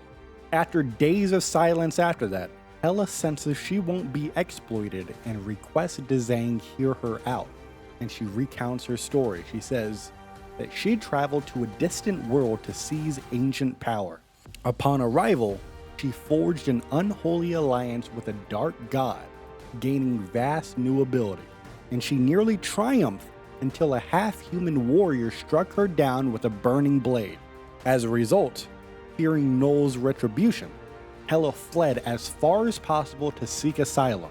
Now she feels her new powers fading, which is a sign to her that Null's reign has ended. So at the moment, she's relieved to be back to her old self. And to end the story, she implores release from the cell in the Ace City. Dzang thanks Hela for all of her honesty, but he refuses to free her just yet, because he thinks, even power drained, Hela is a traitor to the Chronoverse. In the Ace City, second chances must be earned, not given on demand. So, as he leaves, Dzang feels Hela's icy glare and hears her black heart pounding with rage. He turns back to her and says her confinement may turn out to be a blessing. It may serve as time to atone for her sins. Dzang will not judge Hela, but he expects her own kin will come to deliver justice soon, and he is ready. And that, my rivals, is the story so far in Marvel Rivals. Now, Captain Marvel has been mentioned. That's very cool. Also, we don't really get a final conclusion here with Null. He is defeated. It's implied that he's defeated. We know the plan that they set up to defeat him, so we just have to run off the assumption that that plan worked. But since we don't actually get a story of the battle and what happens with the aftermath of it, I think it's also a pretty safe assumption that we haven't seen the last of Null. He's probably gonna pop up somewhere down the line. But it's very interesting. I thank you so much for watching this timeline. But you have to remember, even though I thank you for watching, you and I, we are rivals till the end. And it doesn't matter if you single-handedly resolve the opposition between the Phoenix Fire and the Chaos Magic and then give me both to make me the most powerful being in the multiverse. I am never going to forget that.